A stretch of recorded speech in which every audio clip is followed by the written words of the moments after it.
This week on the Lasercast, we have taken a month off from the tournament and it is time to discuss the results of Laserforce Internationals 2024. Hang on to your belts as we come in with the hard truth and analysis of all the teams and where they placed and how wrong we were about them. Buckle in, everybody.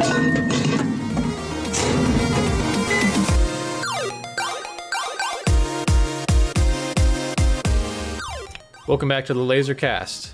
It is post-NATS, the tournament is over, and we are here to discuss our thoughts that have been boiling up for the last month as we've recovered, cried tears of joy, tears of sadness, depending on where you placed and what your experience was. I've personally cried both.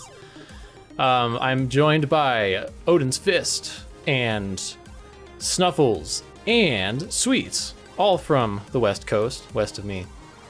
How are we doing today? Great. Good enough for a second place finish, I suppose. We're chilling. You all have my personal respect for even coming on this show, because after my fourth place finish the year before, I didn't look at the videos for about 11 months. And I only watched the videos in preparation for this last year's NATS. It can be really hard, I understand. But today I come from the place of the high seat, and so I will try to carry the energy today. Oh, stop. Today we're going to start with, we're going to go through every team, and we're going to just give our thoughts on the final ranking of the team versus where we all thought they were going to end up. And we'll talk about our experiences on each of our teams at the end of the show. But we'd love to start with a quick question today.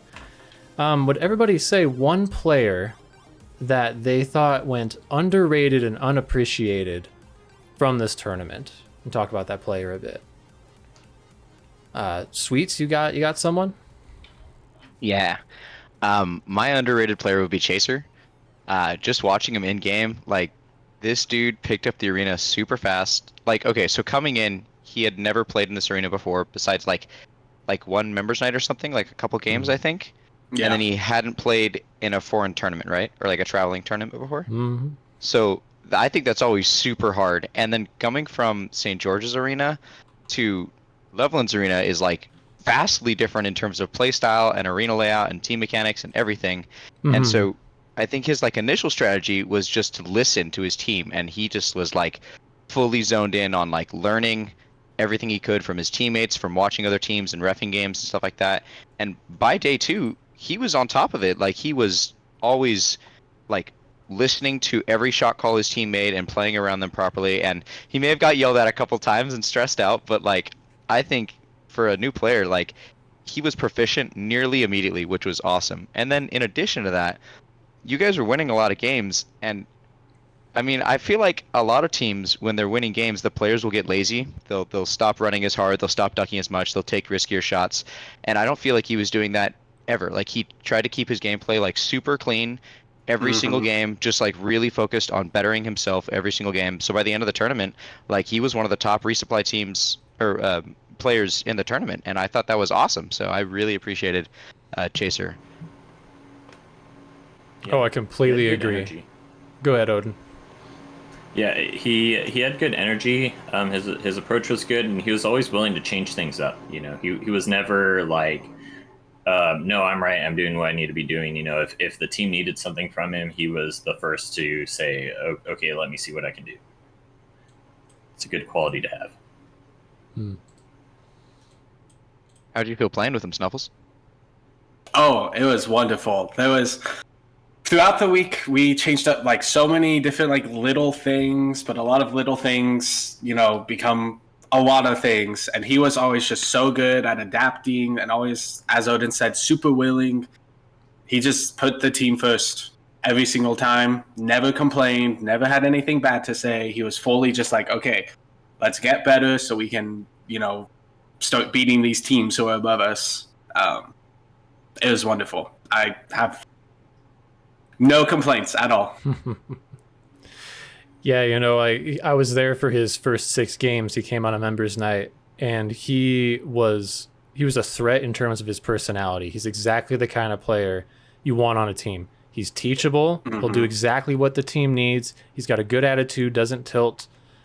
he rapidly improved from even in those 6 games. So I was like, okay, he's still going to come in having 6 total games of experience, but by finals, he'll have like 30 games of experience. So don't underestimate this guy. Plus, he can shoot. Mm-hmm. Odin, who was your player? Yeah, so my underrated player is Judoku from Five Nights at Loveland. I think typically scouts don't really tend to get a lot of spotlight, or if they do, it's for like things like, oh yeah, the scout did a really good job of supporting the commander going in. But Judah did this just an excellent job of putting himself in like really good spots. Like I saw Judah running around less than probably any other scout in the tournament because he was always in places that were just super obnoxious to have to go flush him out from, but where he still was having impact, which was really cool, but really frustrating playing against him. Like the number of times it's like, oh my gosh, I had the last one taken out of my shield by that scout. Well, I don't want to wrap all the way around over there and go push him out. Can somebody else push him out? I don't want to do that. That's not what I want to do. And so it was kind of cool, like, and really interesting. He took a lot of positions that I like and think should be used more, but like people are more hesitant to go to. Like he would push into like back of closet a lot and stuff, and he would put himself in a lot of weird places, but it was always adaptive to the flow of the game. And it was really cool to watch. I think a lot of it too seemed to like come very naturally for him. You know, like I think that was a lot of arena experience shining through. So that's like a really cool thing to be able to absorb and put to use like that, where it was a solid presence in the midfield that the team could really rely on. That Judah would be like in a position to support the team at all times. He was definitely one of the players where I'd just be doing my heavy stuff and then I'd get shot 3 times and I'd be like, yo, like who shot me? I shouldn't be shot from this position. And I look at my phaser and it says Judoku has zapped you 3 times. And I'm like, where? I literally have no idea where he could be.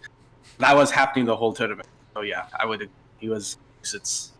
You have no many times how many times we had to tell him to get off the rafters of the ceiling. I mean, he would just be in the briefing room shooting you through it from outside. No, he's so sneaky.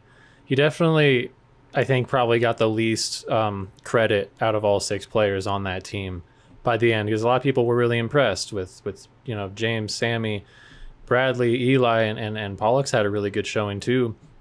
But Judah was playing such a support role for that team. He got a lot of synergy with James, Strikva. Mm-hmm, like they became really good attacking partners. And early on in the process, it would tend to be like Judoku would play the arena control, safety, zone control kind of guy. And Eli would be the medic hit scout.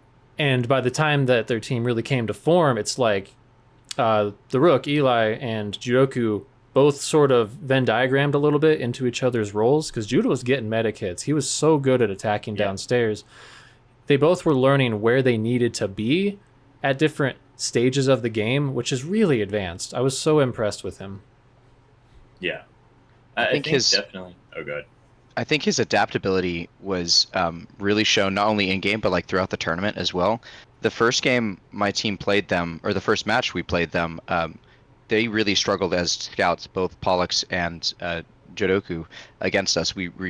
Our team strategy was a bit different than others, and we really messed them up. And so when they played against them the second time in pods, we were kind of expecting a similar thing to happen, and their scout playstyle had like completely 180'd, like what Aiden was saying. Like he was not just running into us and like kind of getting wrecked by Dylan and myself. Like he was playing back and position controlling and playing a lot more around James. So it was like 4 or 5 times as hard to beat them the second time around, because they had completely changed their playstyle. And then watching that against other teams, they were like flexing how they're playing the game against what opponent that they're doing, and just being able to do that on scout, which is, in my opinion, probably the role that has the most like flexibility and a lot of like awareness of what you need to do inside the game. And he was performing really well in that, and his scores were reflecting that. I think by the last days of the tournament, he was coming out with like some of the higher scout scores in the whole tournament overall, which was just awesome to see.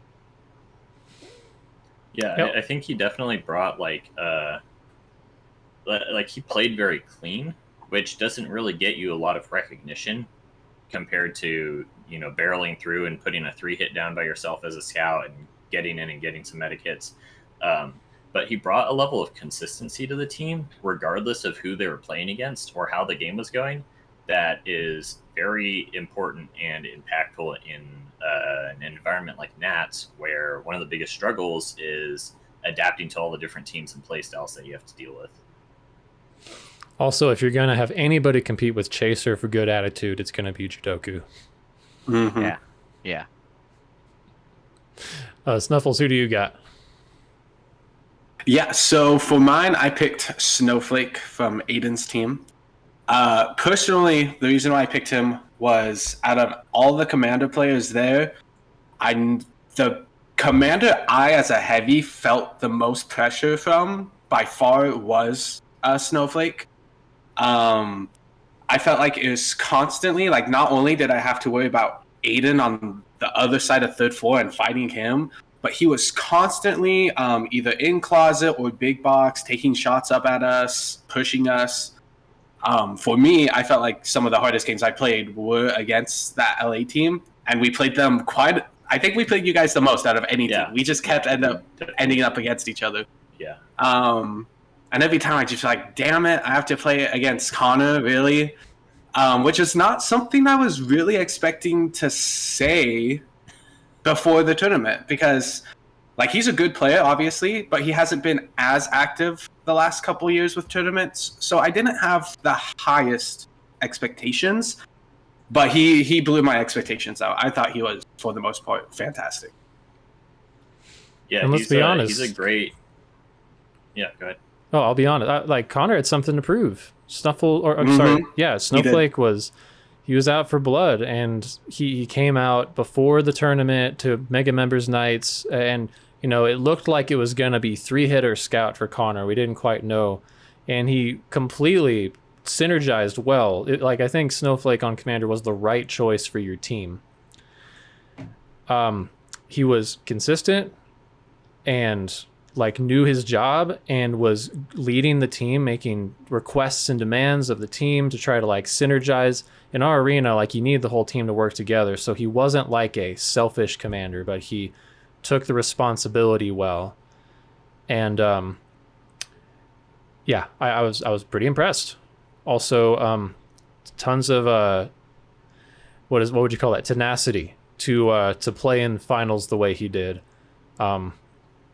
Which, you know, we could bring that up now or later, but Snowflake coming back in after maybe not feeling well enough, and maybe I would want to sit out personally, but dude was like, no, I'm going in there. I'm gonna play.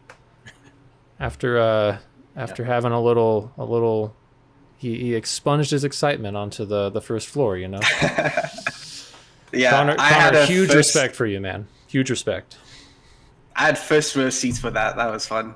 I was right there as the ref when it happened. I was like, should we stop? I was like, I don't know what to do. This has never happened to me before. I remember I was there, and I was like, I wasn't there. I didn't see it happen, but I was in Red Cave, and I'm like, oh man, I'm feeling good. This is a good game. This is going well. And I'm like hearing some ref chatter. I'm like, and so one of the refs was there. I was like, what's going on? He's like, I don't know. I'm like, I go and I look around, and like I see Connor keeled over, and Snuffles like talking about something, and I'm like, I turn to the ref and I'm like, can you call to kill the game? And then I'm just like, I was so upset. I was like, that game was going so well. We were recovering so well, but I mean, that stuff happens. That's just the way the world works. But I was outside watching the scoreboard, and Connor comes out looking like exhausted and sick and upset, and he goes into your guys' little team room, and I was like, damn, like that really sucks. And then like 5 minutes later, he comes out and he goes, all right, I'm going back in, and just walked in, and you guys played the game. I was like, all right, dude, go for it, like get him. He just whatever he did in that room, he took the super juice or something. He was ready. Dude, he came back in and he had like twice the amount of energy he had beforehand. So like, I don't know what happened, but I was like, okay, he's good. I think something clicked. He was like, no, this is finals. I'm going in there. Darn it! In the replay, I saw him come down the ramp and get to the bottom of the ramp and go, ooh! And I'm like, whoa. Yeah. Well, outside of that game, I think Connor's performance was super good. I mean, Yeah. this guy, like, he won't play for a while. Like, he's got other stuff going on in life. Then he comes back and he just, like, has the individual talent and doesn't get rusty at, like, a individual level. And then, in my opinion, he normally struggles with the team aspects of this, but like I don't think any of that showed in this tournament. He wasn't having any mental struggles and getting upset. He was playing around his teammates and playing around his scouts. You guys had like different position swapping and trying to like really figure stuff out, and he was just kind of working with the team on whatever need be.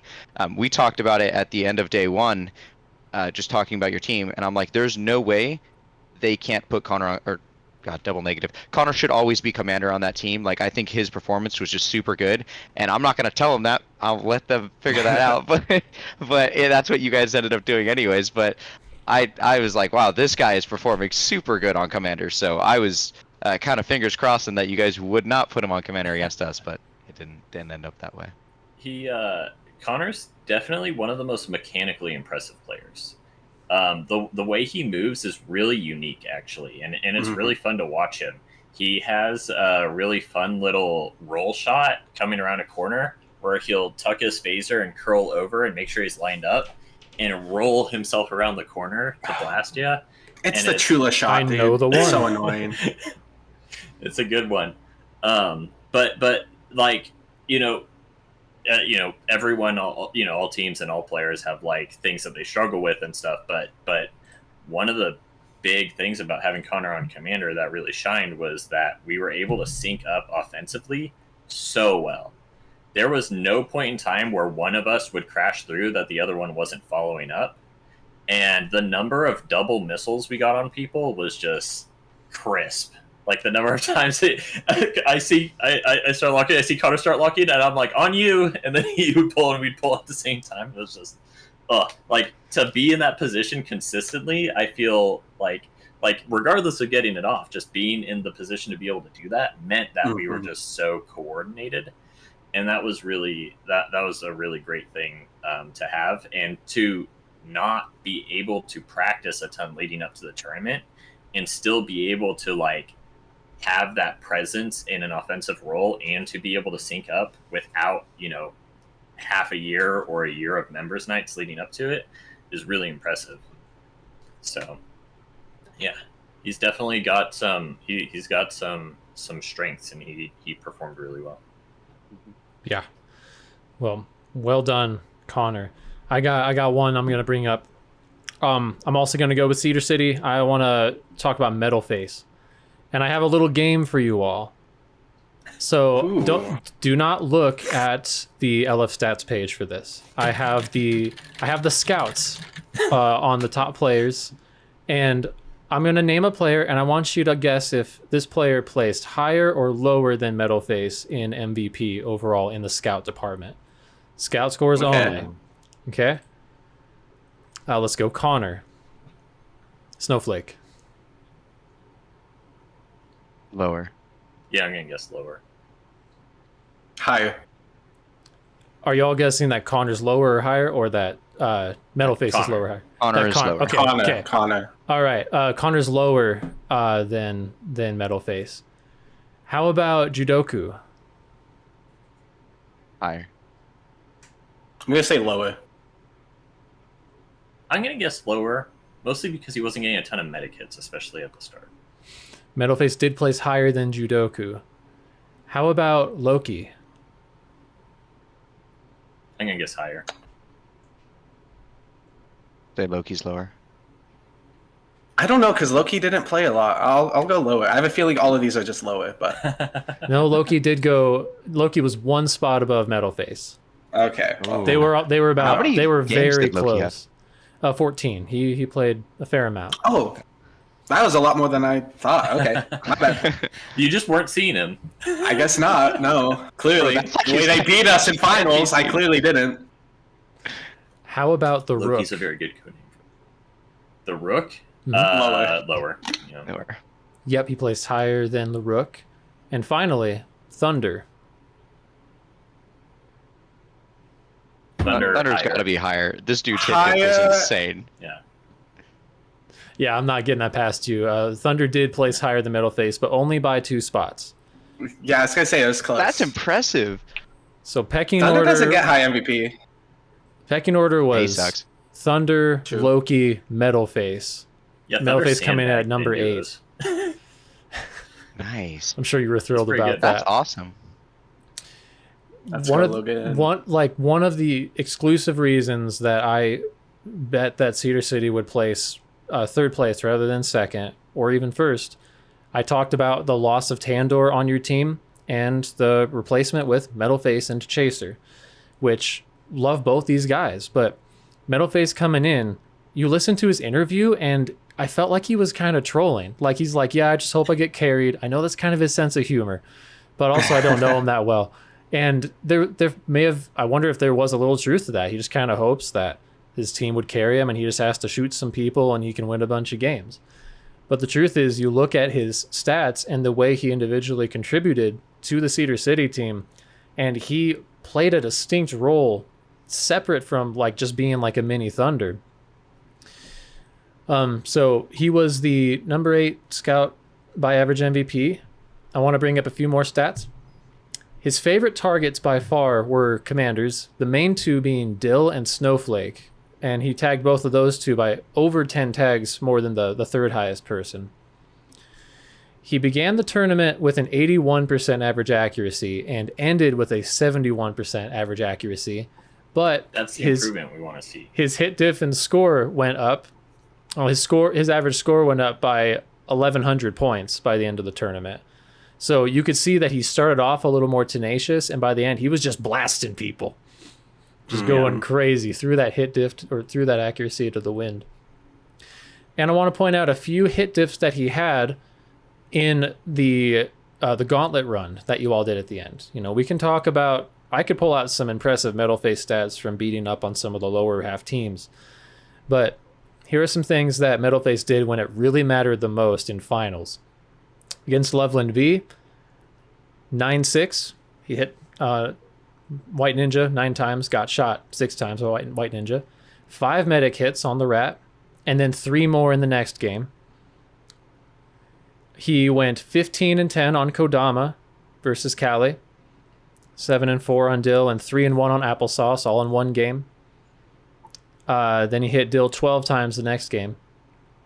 And in the finals versus my team, he had 11 hits on me, 9 on Josiah, 3-0 on Simply Okay, then 10-7 on me, and 4-1 on Simply Okay in the second game.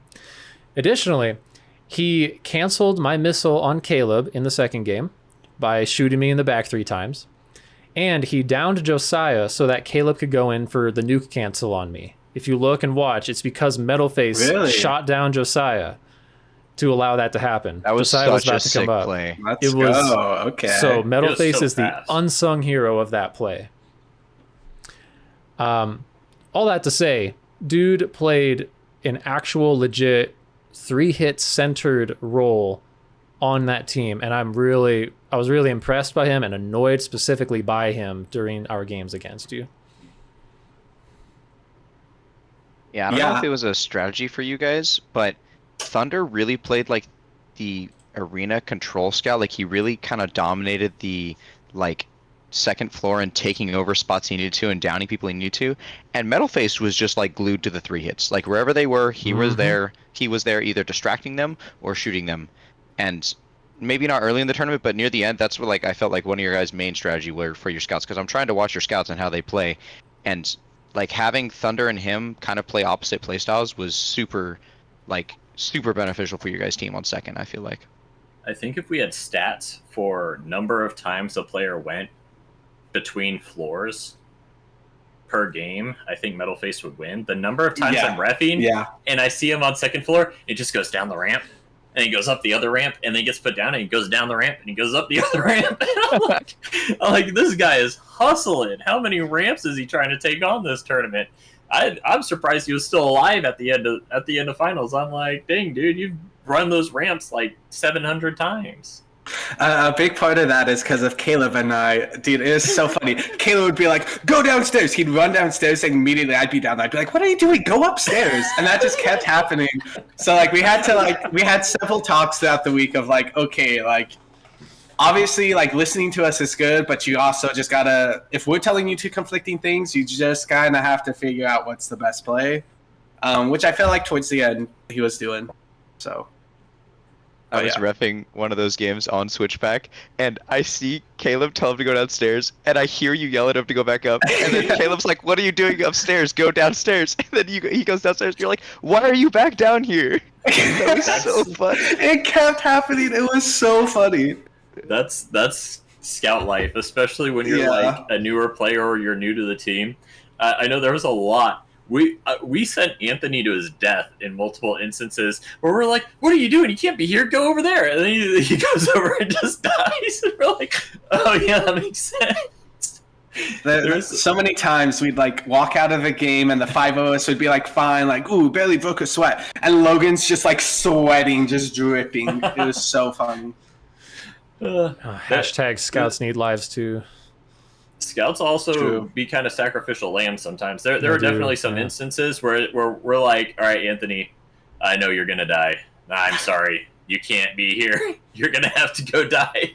And he went and died, and it kind of salvaged the mid game. And we're like, "I'm sorry, the scout dying's better than the heavy dying." Sometimes you got to make hard choices. Some of that was you definitely my may strategy die, when I died out but it's in a a minute. sacrifice I'm willing to make. Yeah. Nolan said, "I'm dying for the team." Yeah, I'm dying for the team within the first minute of the game. Woo. Sometimes you die for the Thanks team. for that. I had a game. I think it might have been the point buy in St. George. I think so. But I remember having a game in a St. George tournament where I was heavy, and I'm attacking the enemy team, and I know their commander and heavy are so low. They have 0 shots. They're low lives, and they're trying desperately to resupply. And so I just kept crashing in over and over, and I was screaming for my commander. I'm like, "Just drop when you get it. Just drop when you get it. Just get a nuke and drop it." And I just kept crashing in, and I died out of the game doing it. But they got no resupply and got nuked out. And Nice. I'm like, Mission accomplished. my life for ire, I guess. But going back to Metalface, I would, I've been waiting for several years for him to have his tournament, where he shows hey, I am a good player, not just for everyone else to see, but honestly for himself. You mentioned the interview, and that was half joking but half serious, and not in the way that oh, I'm not going to do anything and let my team carry me, but he was very nervous that he was going to be the liability and he was going to be the one to hold us back. He was stressing about it really bad. And shout out to Rockwood for talking to him throughout the tournament and lifting his spirits up. Thank you, Bolton. But yeah, I know I've seen how good Metalface can play, and I've just been waiting for that tournament for him to show it. And I feel like he quietly did. I feel like his play and the things he changed that we needed him to by finals, he did, and it made a big difference for us. Him and Chaser both. Them leveling up is really what I think allowed us to kind of move up above Cali at the end. You had to play so much defense for him before the tournament of yeah, we made the right choice putting him on the team. Yeah, he's not going to be a failure. He's going to be an asset.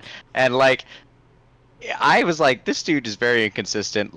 He could just flame out, and he didn't. He actually played pretty consistent and kind of exponentially scaled throughout the tournament. So, props to him for doing that, but also props to you guys for keeping him with you and making sure his mental's good and he's a part of the team. He's not just the red wagon attached to the back of the car. He was part of the team the whole time. That was cool. I think actually that was kind of a consistent theme this NATS is players and teams where I expected inconsistency really ironed out a lot of kinks and found ways to play to be very consistent. The Loveland B team played very consistently. Even in losing situations, they found ways to recover. They found win conditions.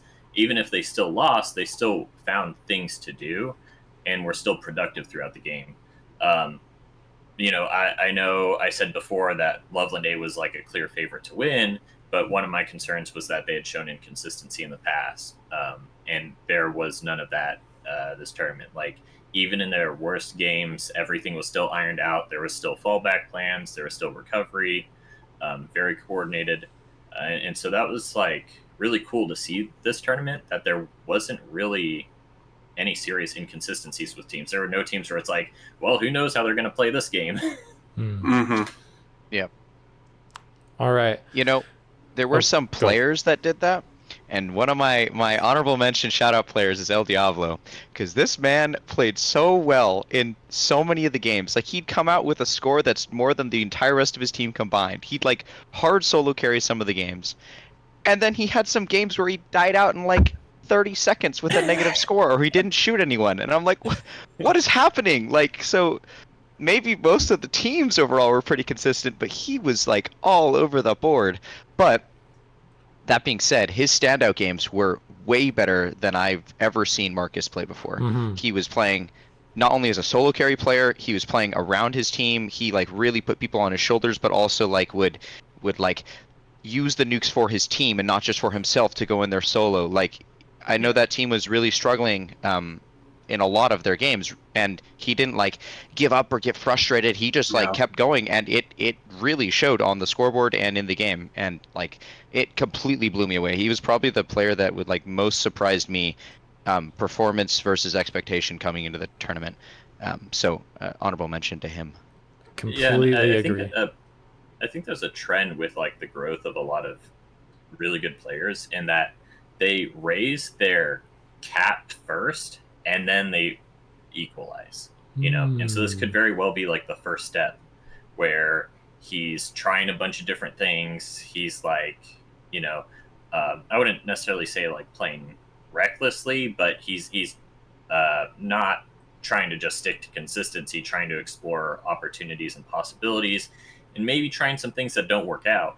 But by doing that and being experimental in your play, you're able to find things that work. And so he had these games, these highs and lows, and if he can take lessons from the highs and figure out what he's doing right and what he needs to be adjusting his playstyle and bring some consistency to it, then that could be the next step in his journey and growing as a player.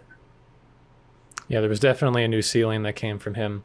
And I want to throw out an honorable mention too, and while I'm saying this, if either of you got another one, throw it out. But I want to kind of like, the more names we say, I think it just really, I think it's good to credit the people who don't get mentioned on the podcast a lot. Like, I also want to throw out Saders. I was just so impressed with the leadership role she took on and the weight of the team that she carried. So kind of, obviously her and Marcus were working together the whole time, but like, she had to learn the meta and she had to fight all these incredible heavy players. Me, Kodama, Snuffles, White Ninja, Odin, and like even like Rhea or Phantom. Like these people are no joke. Cody, Saders was keeping up with people, and she had to also be the shot caller on her team, and she was calling out where people needed to go. And when she did take top floor, like she was getting her offense downstairs. I was very impressed with her.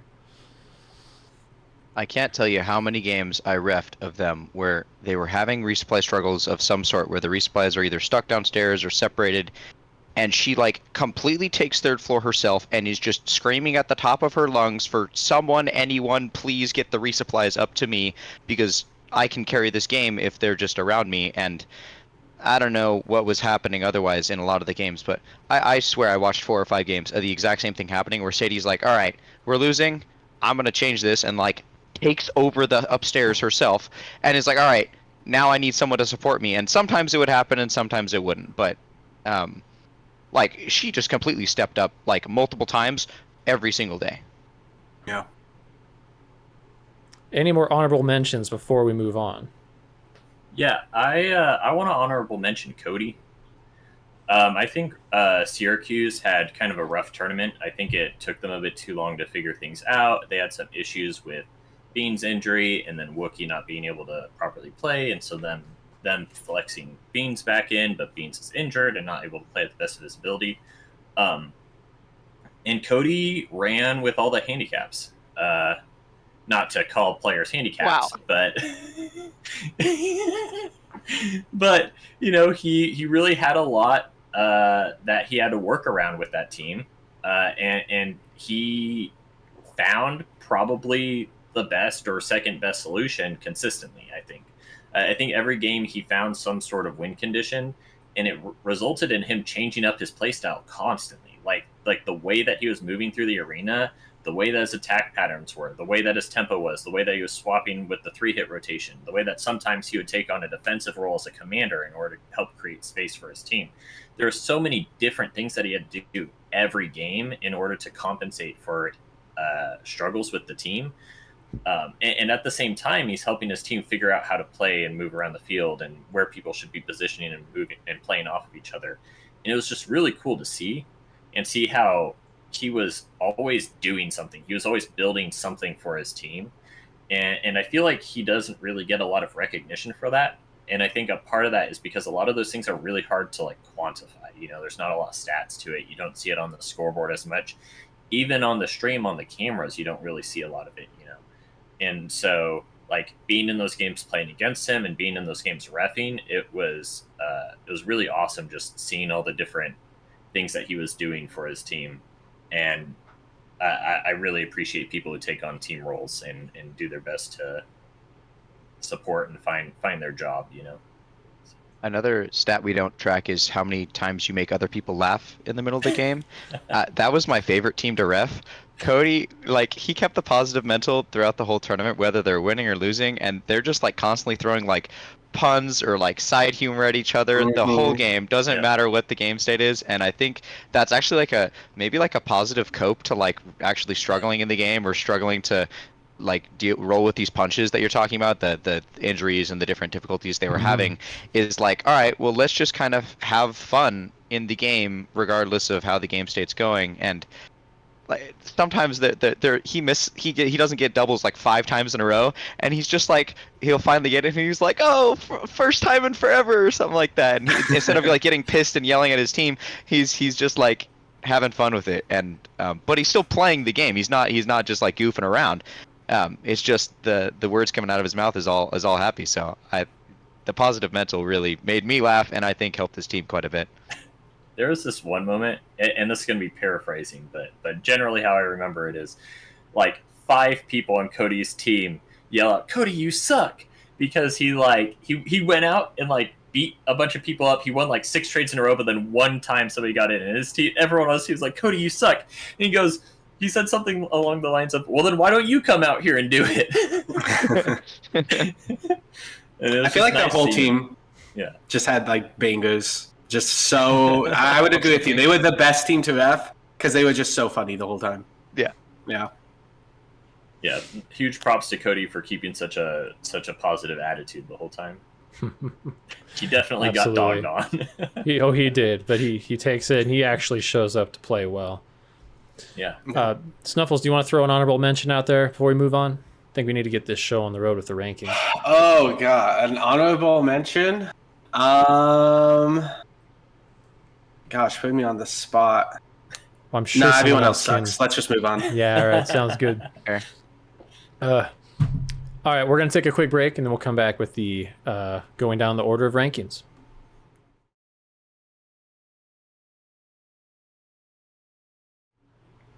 All right, welcome back. We're gonna just go over all the teams from 1st to 8th and talk about kind of where we thought they were gonna place and where they ended up placing. So, Nolan, you got the consensus handy, don't you? Yep. All right. So, can you start off with Loveland Phoenix, which ended up taking 1st place? Where did everybody put them originally? So everyone put them in 1st except for Snuffles, who put them in 2nd. What a hater. Oh, believing in yourself. Hater. Believing in yourself? What the heck? How does it feel to be wrong, Snuffles? I'm usually wrong, so it's pretty normal. No, you're a humble man, Snuffles. So, Loveland Phoenix, home team, after a long-awaited 9 years of losing, comes out on top. And I gotta say, it's taken a while to process. Feels pretty good. So everyone kind of thought generally the consensus, even among the Resupply podcast and word I was hearing around, people were pretty scared of us, trying to figure us out throughout the off season. I really would hand it over to you three mainly to talk about this, because I'll talk about it more in the final segment where like we were planning the whole thing. What did you all see?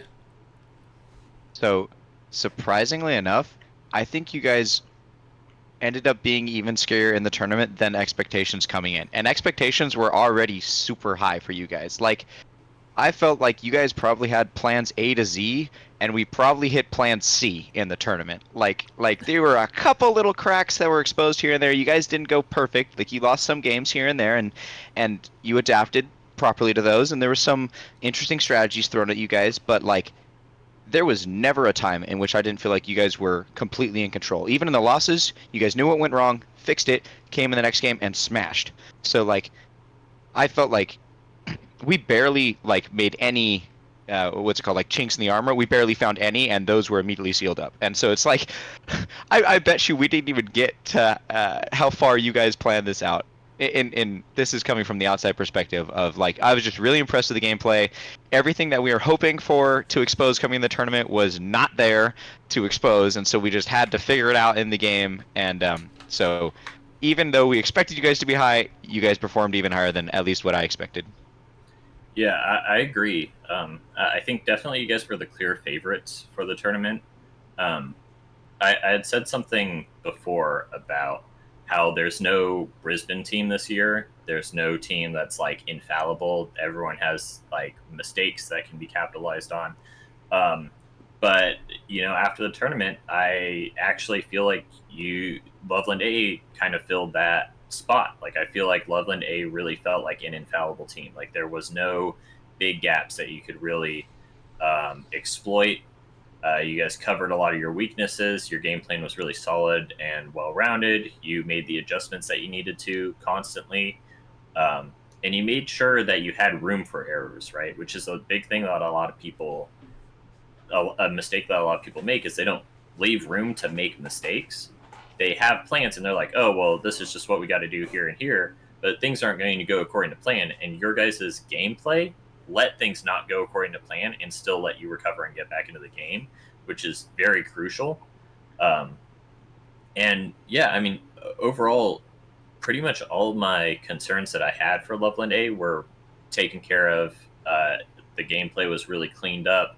A lot of the common issues with Loveland, like players overextending, dying out early, those were all cleaned up. You didn't see much of that. And then even in the game that Loveland A lost against Cali, it was a minimal loss, really. Like it wasn't somebody got caught off guard and the game got swept. Like, even with the losing circumstances, the game was so close. It was really tight. And so I was impressed, which is something considering my expectation for you guys was already up here. I was already expecting so much. So to be impressed is quite the feat. Yes, impressed. Yeah. Odin. No, I mean, I 100% agree. Obviously, going to this tournament, I had a lot of confidence in my own team, and I had doubts about your team. Still thought you guys would obviously do really well. But for me, the biggest thing was like, oh, can their mental hold up? That was my big question, and I got to give you guys props because your mental did hold up. There was maybe one point where there was a couple cracks, and that was right after the one game we managed to just scrape a win off you guys. But you guys came in the next day laughing, unaffected. Brushed that off just fine, and then you played even better than you did before. And so kudos. You guys were not easy in the slightest. And honestly, watching you guys play, it was inspiring. Because it was not just you all individually playing well, but it was you guys playing well as a team, and really holding up as a team. And you asked me for an honorable mention earlier. Actually, I would like to give one, and I'd like to shout out John Calkins. Because, oh my God, the things he was doing as ammo in those games was crazy. Mm-hmm. Personally, like, I voted him as All-Star ammo. because I just thought the calls he was making, the ways he would move out to get that third hit on the heavies or the commander on second, he fully played for the team, and so did the rest of you guys, and I think that's why you won. So good job. Yeah, thank you all. Very high praise. It was an honor to play with all of you. We took it more seriously than any tournament we've ever taken. We've ever played by far. It showed. So I will. I combed the stats side. I tried to find like some fun stats to throw out for the teams that we're going over. So I'll throw out these, and maybe I'll talk more about the personal like philosophy we were taking and some of the behind the scenes stuff later in the episode. But yeah, we were. If I were a third party looking at Loveland Phoenix, I would say it was a pretty impressive team. 5 players were in the top 8 hit diffs of the tournament. Loki, Sergeant Tucker, Brahmatized, Ghost, and Simply Okay. 5 players were in the top 10 for MVP. Mischief, Fear Turkey, Ghost, Simply Okay, and Sergeant Tucker. Loveland Phoenix didn't lose a single game on red side. Both the 2 losses were on green. Loki didn't lose a single game that he played. Sergeant Tucker had the highest hit diff of all eligible medics, 1.55, which is 0.18 higher than the next highest medic. And all of their wins were elims. So when they came in and they won the game, it was usually, from my observation, it was the early game went well, and that rolled into a good mid game, and that rolled into a good or a non-existent late game. There were definitely, like, I think the 2 of the highlights of the tournament when people are looking in at this tournament were the 2 losses that we took. The first one being against Cedar, which, you know, I go back and I watched that game, and you guys played incredibly, and there were some chinks in the armor that showed. You know, you pushed us downstairs, like you beat us at our own game and pushed us down. We had a counter nuke that ended up, we were flustered going up and back down the ramp, getting reset. And ultimately you were able to come out of that just playing solid and beating us at our own game. And the Cali game, gosh, I think we may have shot ourselves in the foot slightly with switching up our lineup. Like, we wanted to do that, but we weren't used to a lot of the, like, I hadn't played offense all tournament, and I know that, you know, you Sweets, DK, and Dill all just socked me in the face coming across second floor, and Dill got into our back line and pushed up into the chamber, and we all got flushed, and you did a great job of keeping us downstairs and taking lives off of Sergeant Tucker. Like, excellent execution of the Loveland strategy, or the meta, I would say. Yeah. So it took creativity. It took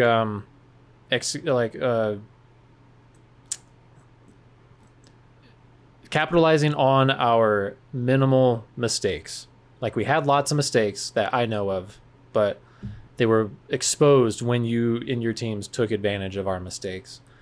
And Aiden, I gotta call out, like, we didn't lose the game to you, but you totally beat the snot out of me heavy v heavy because I was too predictable.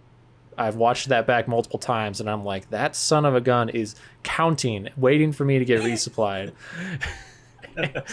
You gotta know that Sergeant Tucker and Simply Okay were so angry at me after that game. I'm like, they're like, you have to tell us when Aiden's coming in, and I'm like, I froze.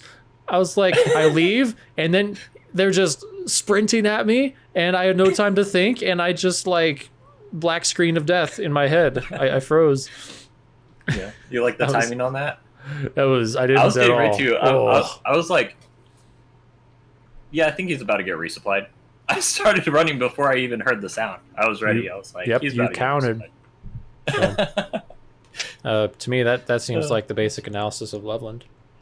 Maybe I we think could. that was a bit crazy about your team, real quick, Go ahead. is because we expected you guys to, or we were thinking that you guys were hiding a lineup to play against us, against other teams in the tournament. I was like, I didn't think that was your real lineup that you were running earlier.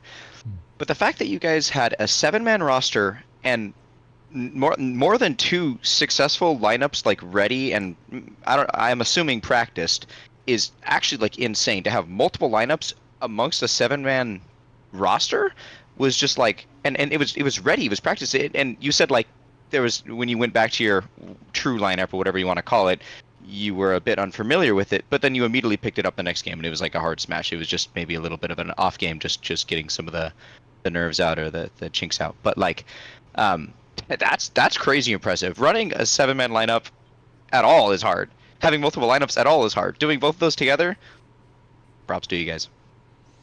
I would also like to say, what really shows that you guys were just such a great team was even in the 2 games you lost, which mind you is only 2 that you guys lost the whole tournament, but even in those games, you guys punched back super hard and still made both of those games very close.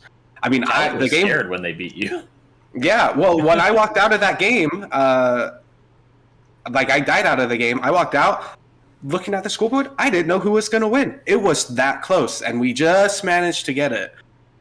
So, yeah, props to you guys. You guys, I think being able to punch back and still put up a performance, even when you kind of get smacked down early on in a game, really goes to show that you are a good team. I think that is one of those signs that proves it.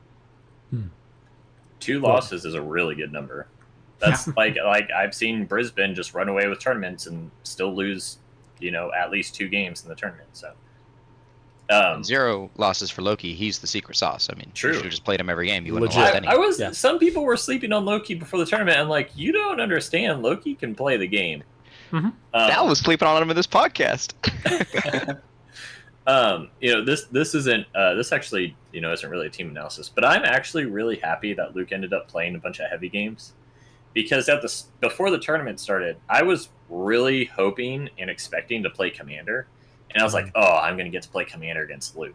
I'm gonna fight Luke a bunch, and it's gonna be fun. I love fighting Luke. Like, I feel like those games are just fun.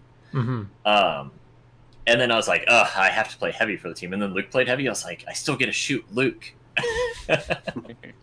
I, for one, am not happy he was heavy. He was so difficult to play against. Oh my gosh. Is running up to 3rd floor every game against him, I was like, all right, gotta play against Luke now. If I don't play pixel perfect, I'm gonna lose. Awesome. That's a high honor. Goodness. Yeah. Truly, well, you were the best heavy at the tournament. Straight up. Luke is incredible. Yeah. Pour one out for all the people who gave up having fun this tournament and played heavy weapons. I had a good time, actually. I was surprised. I was like, man, I don't want to play heavy. Heavy suck. And I got up to 3rd floor in all those games, and I was like, yeah, I'm having a good time. I'm so glad. I'm sorry you didn't have a good time, Luke. Oh no, it's okay. All right, I want to move on because I'll have more thoughts later. But the second place team, Cedar City Sentinels. And Nolan, I feel like this might be a cruel punishment having you read out what the consensus was before, but would you mind? Yeah, I don't know. They just didn't show up on the consensus. I'm not sure what. No, so it was. They Must were have been consensus 3rd place. Yeah, must have been. So Luke, you placed him in 3rd. Aiden, you placed him in 4th. Snuffles, you placed him in 1st, and I placed him in 3rd as well. I think we Consensus all 3rd. owe Snuffles a grave apology. We're sorry we doubted you. It's okay. That happens. I'm sorry. I pressed X to doubt for sure. Man, but I gotta say, okay, maybe just part of my experience was, like, it was, for me, the most intense part of the tournament from a spectator standpoint was every game between Cedar City and Cali A. Both teams, I think, had incredible strength in different ways. I really appreciated Cedar City because of the creativity in taking ownership of the meta that you did. That's the first thing that comes to mind for me. On top of all the great talent and the great plays, and it's your team identity. It's that you didn't come in and just run the meta strategy, but I can tell that you all talked about this heavily before coming into the tournament. Where you're all going to stand, how you're going to play, how you and Caleb are going to synergize. I mean, it was an aggressive team. It was always like both 3 hits are double fist punching you in the face at all times. And Meds, he was so aggressive and so able to take care of himself, while Metalface and Thunder were just supporting you. And of course Chaser was part of that too. Those two worked well as a unit, but like, you created a unique identity, which I appreciated. I think that's a big reason you got that win on us. Was, first of all, that was the game I think you switched your strategy to a different one. I think so. And you can go back and you can look, like, yes, I was beaten up on Caleb, but Caleb was drawing my attention while you just ran in and were beating the snot out of everybody. And it's nothing, like, my team's not bad. It's just you're a heavy, and it's a bad matchup. Heavy with the scouts backing them up.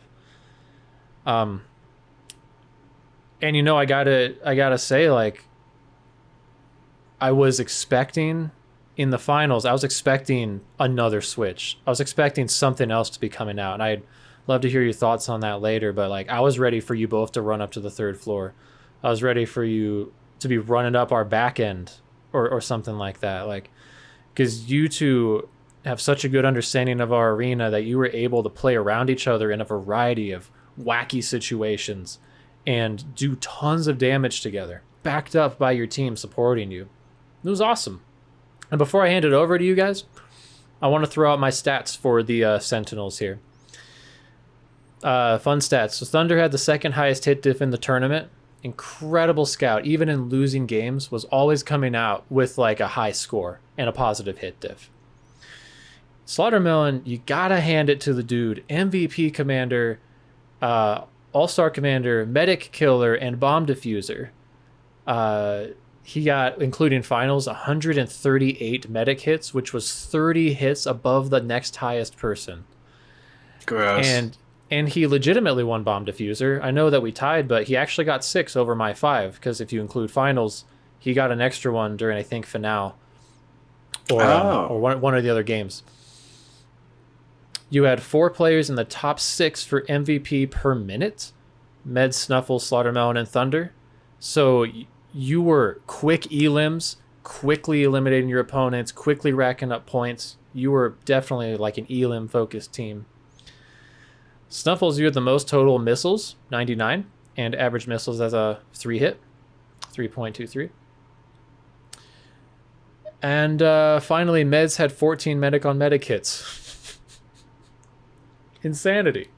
And you had to final thing, you had to run the gauntlet.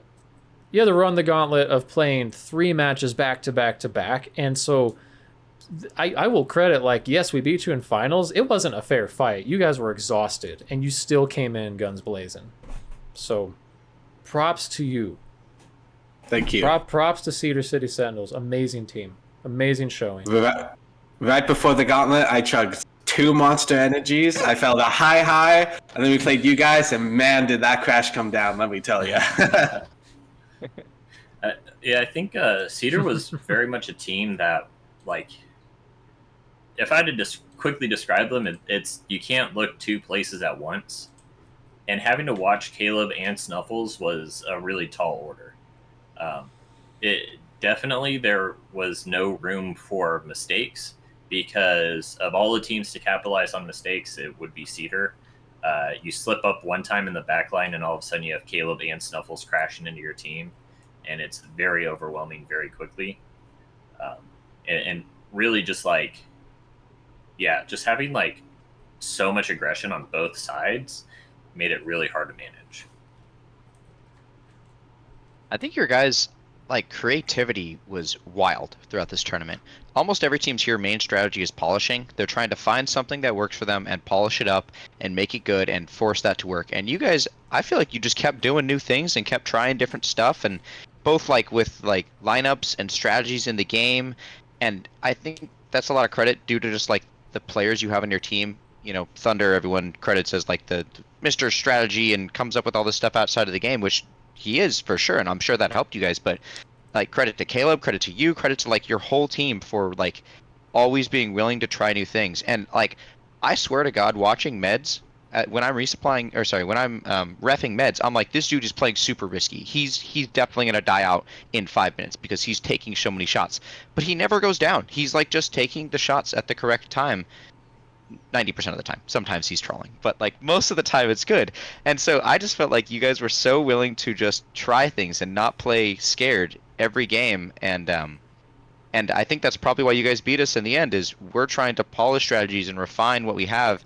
And you guys are like, well, it didn't work last time, so let's try something new and just keep throwing out new things. But it's not random, it's like intentional. And so that was really creative. And then props to you. Like in the games that you beat us, and honestly in playoffs overall, you just went like sicko mode. Like maybe the 2 monsters is the strategy and everyone needs to do it, because you were completely destroying everything. Like or we came out of the first game, we're like, what do we do against Snuffles? How do we beat that? Like we knew going in that you're a good player and Caleb's a good player and all this stuff about your team, but you specifically, I think, probably performed the best I've ever seen you play, specifically in the playoffs of this tournament, and that was really cool to watch. And the other thing about your team is, going in, we knew your higher end, or that the top players in your team were really strong, and it was all the concern about the lower players. And I think the reason you guys finished second is those lower players did step up, and they were on par with the rest of your team. There was no like weak player that everyone could just like target, kill out of the game, and win based off of that. And so them being able to step up and take the pressure made you guys as a team like way stronger. Thank you. Yeah, I mean, truly, I believe that the reason why us changing stuff up all the time and us shooting higher than predicted was because of Chaser and Logan stepping up throughout the tournament, which is, when we made the team, is what we were banking for, because we thought, hey, if these two, they have the potential. And obviously, just because you have the potential doesn't mean you're going to hit it. But they both came in with such a good mindset about just trusting the team and just doing their best to listen, but also say their side of things and their viewpoint. Like they weren't shy when like we'd suggest something and they'd shut it down, because like they'd be like, hey, I don't think that's gonna work for me. Like I don't think I can do that. And so we talk and figure something else out. And like I said, there wasn't a single point where either of them wavered or their confidence. I mean, inner confidence, yeah, there's moments you could see on their face, like, yeah, maybe died a little, but they'd always, outwardly be like, hey, yeah, we can still do this. Like, we can win. We can yada, yada. So shout out those two. I wouldn't have picked anyone else over them. I loved playing with them. And also Meds. He just, I don't know how he had so many medic kits. It's crazy. He just does it at St. George all the. He's number 1 in St. George by a mile. It's not even close. So, yeah. All right. Let's move on to Cali A. What were the projections for Cali A? So you placed them second, Aiden placed them second, Snuffles placed them third, I placed them second, and the consensus overall was second. Okay, so I can just throw out my stats here real quick. So, I was pretty scared of this team. Like both teams were definitely scary. I talked about both these top 2 teams a lot in our team meetings. But the thing that scared me the most about the Cali A was the name recognition. That on all 6 positions, I knew that there was experience and talent. And also, did anybody on your team really come in without that much Loveland experience? I think everyone's definitely played there before. No, yeah, our whole team has played there significantly. Yeah, so we expected that you were going to come in and just play very clean, like on a top tier level, and you did. So Dill was the runner-up for MVP Commander. He had the highest total score in the tournament, 177K. Sweets, DK, you two were the top MVP scouts, even over all the Loveland scouts, except for Josiah. But he didn't qualify. He didn't play enough games. Over 20 MVP each, which is pretty good. DK had the highest hit diff of the tournament playing Scout by over 0.1, which is a lot. 0.1 doesn't sound like a lot, but it's a lot. Applesauce had the highest total score of all medics, which I would have expected that to go to Meds for sure, but she beat Meds by over 5,000. And you had three. This was the craziest stat of all. You had 3 players in the top 5 for medic hits. Kodama with 87, U-Sweets with 82, and Dill for 78. And the reason I find that so astounding is because even if all of you are capable of getting it, you have to share off of one medic every game. Yeah. So like you made all the medic hits go. Like I wonder how many DK got. I feel like DK was giving them all up to you because the fact that you 3 got in the top 5 on medic hits is insane. I mean, you were, and at the same That's time, crazy. Dill scored so many points. It felt like you weren't as Elim focused of a team. You had more of like a slower control, pinching kind of strategy. So, you know, it was really hard to knock you guys off. Kodama played an incredible heavy. As DK mentioned on the resupply, and it's totally true, Kodama had the highest of most of all the statistical categories in the tournament on heavy. You know, like I know I beat him in MVP, but at the same time, like my team beat him twice in the round play. So I bet if we took those games away, some things would change. Kodama played an incredible heavy. So it was really hard to beat you guys on the top and beating you across the second floor. Yeah, I mean, Dill was a slow pusher, and backed by the 2 scouts, like it was impossible to just like push past you and bully you around. Your team was strong on in every way. And it showed. Again, the games with you were not easy at all. They're a good watch. And the games between you and Cedar, I mean, it was literally half and half throughout the tournament. You just lost in the finals, but you were the second place team coming out of round play. It was really impressive. I mean, it was, to be honest, it was a little bit what I expected. Maybe, here's where I'm going to be honest, maybe it was a little too much what I expected. I was wondering if we were going to see a switch to either you or DK on Commander in finals. Nothing against Dill, but Dill's a great scout too. And it would just be a switch in play style that I think could have really thrown some teams off. Or perhaps using a different opening. You practiced the one thing and it was really solid. Ultimately just didn't push you over the edge, but you were no team to be messed with. You were firmly in that top bracket. Yeah, I think we say it all the time, and Callie's finish is a good example of it. Of you know, anything can happen in finals. You know, we say it all the time. Callie came in very strong, pretty solidly second, and you know, in finals, you know, everyone has mistakes, everyone slips up. There's always weaknesses and openings, and when they just happen to line up at the right time, that's when you lose games. And when that happens in finals, that's how you get bumped out of finals, and that's just what happened to this team. You know, I don't think that's any real shame, and it's no shade to Cedar. Cedar absolutely earned the win. They played their hearts out.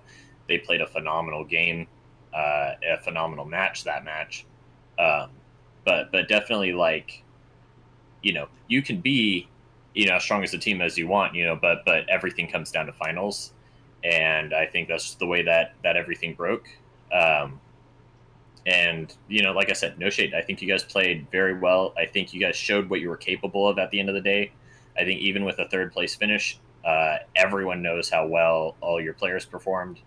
The number of people who have talked to me about NATS and about the tournament and went, oh my gosh, X player played so well. And then at the end of the day, it all adds up to just every player on your team. You know, I think it's cool. I think it's cool to be able to, you know, still be recognized for your play and your accomplishments, you know, regardless of your finish. And top 3, especially in that tournament, is still a huge achievement. Like, that was still a extremely competitive tournament. So still good work all around. Yeah, I mean, for me personally, going into the tournament, I had you guys ranked third, but I was still nervous that you guys were gonna like you. I was like, yeah, they definitely could win the tournament. Like that's a real possibility. Um, and I was nervous playing against you guys, and even still, you guys still played better than even what I was expecting. Straight up. I want to shout you out, Nolan. You especially. This was a tournament of the all time from you. I mean, it was This was a watching breakout. you play, playing against you as well was just. I was like, man, he is just destroying everyone. And that's one of my concerns going in was like, I don't know if Nolan's like that good of a scout. You were the best scout at this tournament, in my opinion, straight up. Thank you. And so, kudos to you. Kudos to Dill. Dill performed really well, I thought, considering he hasn't played much recently. DK and Kodama and Applesauce were all what I was expected. Super, just solid play from them. And even Than played better than. So, yeah, you guys were just. Playing against you guys, just every game, I was so nervous because I was like, man, in my head, we're supposed to beat this team, but they keep beating us. So, you guys were awesome. I think I was really happy with how quickly our team came together. Like we had, like, speaking honestly, going in, we had worries about if Erwin and Than are going to be able to play together, if me and DK are going to be able to play together, because me, Dylan, and Cayman have played a lot together, and obviously Cayman's played with DK, so we had some intermixed synergies here and there, but we'd never played as a unit before, and so there were some worries about that. And after day one, it felt like we had a strategy that we could really work on. And this is kind of the contrast that I was talking about earlier of like we were working on polishing what we had and maybe iterating a little bit, where you guys were kind of like the opposite and very creative. And so we felt like we can define or like refine our strategy to the point where it would be not unbeatable, but really hard to beat. And so we kept trying to like iterate on it. And we tried the flanking scout, we tried the Dylan forward. We didn't change any roles or anything like that, but we tried to iterate our individual strategy to make it more surprising and aggressive. And that was really cool for our team to be able to like come together so fast. And so we're able to work on polishing ourselves rather than working on plugging holes in the ship all over the place. And that made us really confident coming into the tournament, and that's why it kind of sucked for us to come third. And I think we did underperform in the end, but I think there are other reasons for that for sure that we could talk about later. But the polishing strategy was really nice for this. Something that was really cool watching you guys play was that every time there was a gap, every time there was a role that needed to be filled, somebody just slipped into that role. Like, it was so cool. Dan especially, there were so many times I was reffing and I would watch, and I'd be like, oh, wow, they could really use somebody on the ramp covering second floor. And Dan slips right in and just starts doing that. Somebody needed to be pushed out. And, even though you had something that you were doing, you were actively attacking or something, you would come back and push somebody out. Like everyone was filling these jobs that needed to be filled. It was really cool. And I think a big part of that, I talked before the tournament about how I consider like if Thunder's the strategist, DK's the tactician. I said, because of how DK can kind of command and lead from within the field. And it was tremendous this tournament. Watching DK's call outs, watching him just kind of like, hey, we need you there. We need you here. Hey, go ahead and push. You can do this. Oh, yeah. Hey, we need some help in the back line. The way he just read the entire field and knew where everyone needed to be and was moving the pieces around and giving the support. And in some ways, I think it was even just a matter of giving confidence. I think there was a lot of times where Dylan really wanted to push in, but he seemed hesitant. And DK's like, go ahead and push him. What's going to happen? And Dylan just goes and pushes them, and it works out. Incredibly impressive. It was so good. And I think really even I think your guys' worst games, the communication kind of fell apart a little and the chain of command kind of fell apart, and DK wasn't able to do as much of that. And I think it had a huge impact on the team. So I really think that was a big thing that brought the team together. But everyone just filled into their roles so well.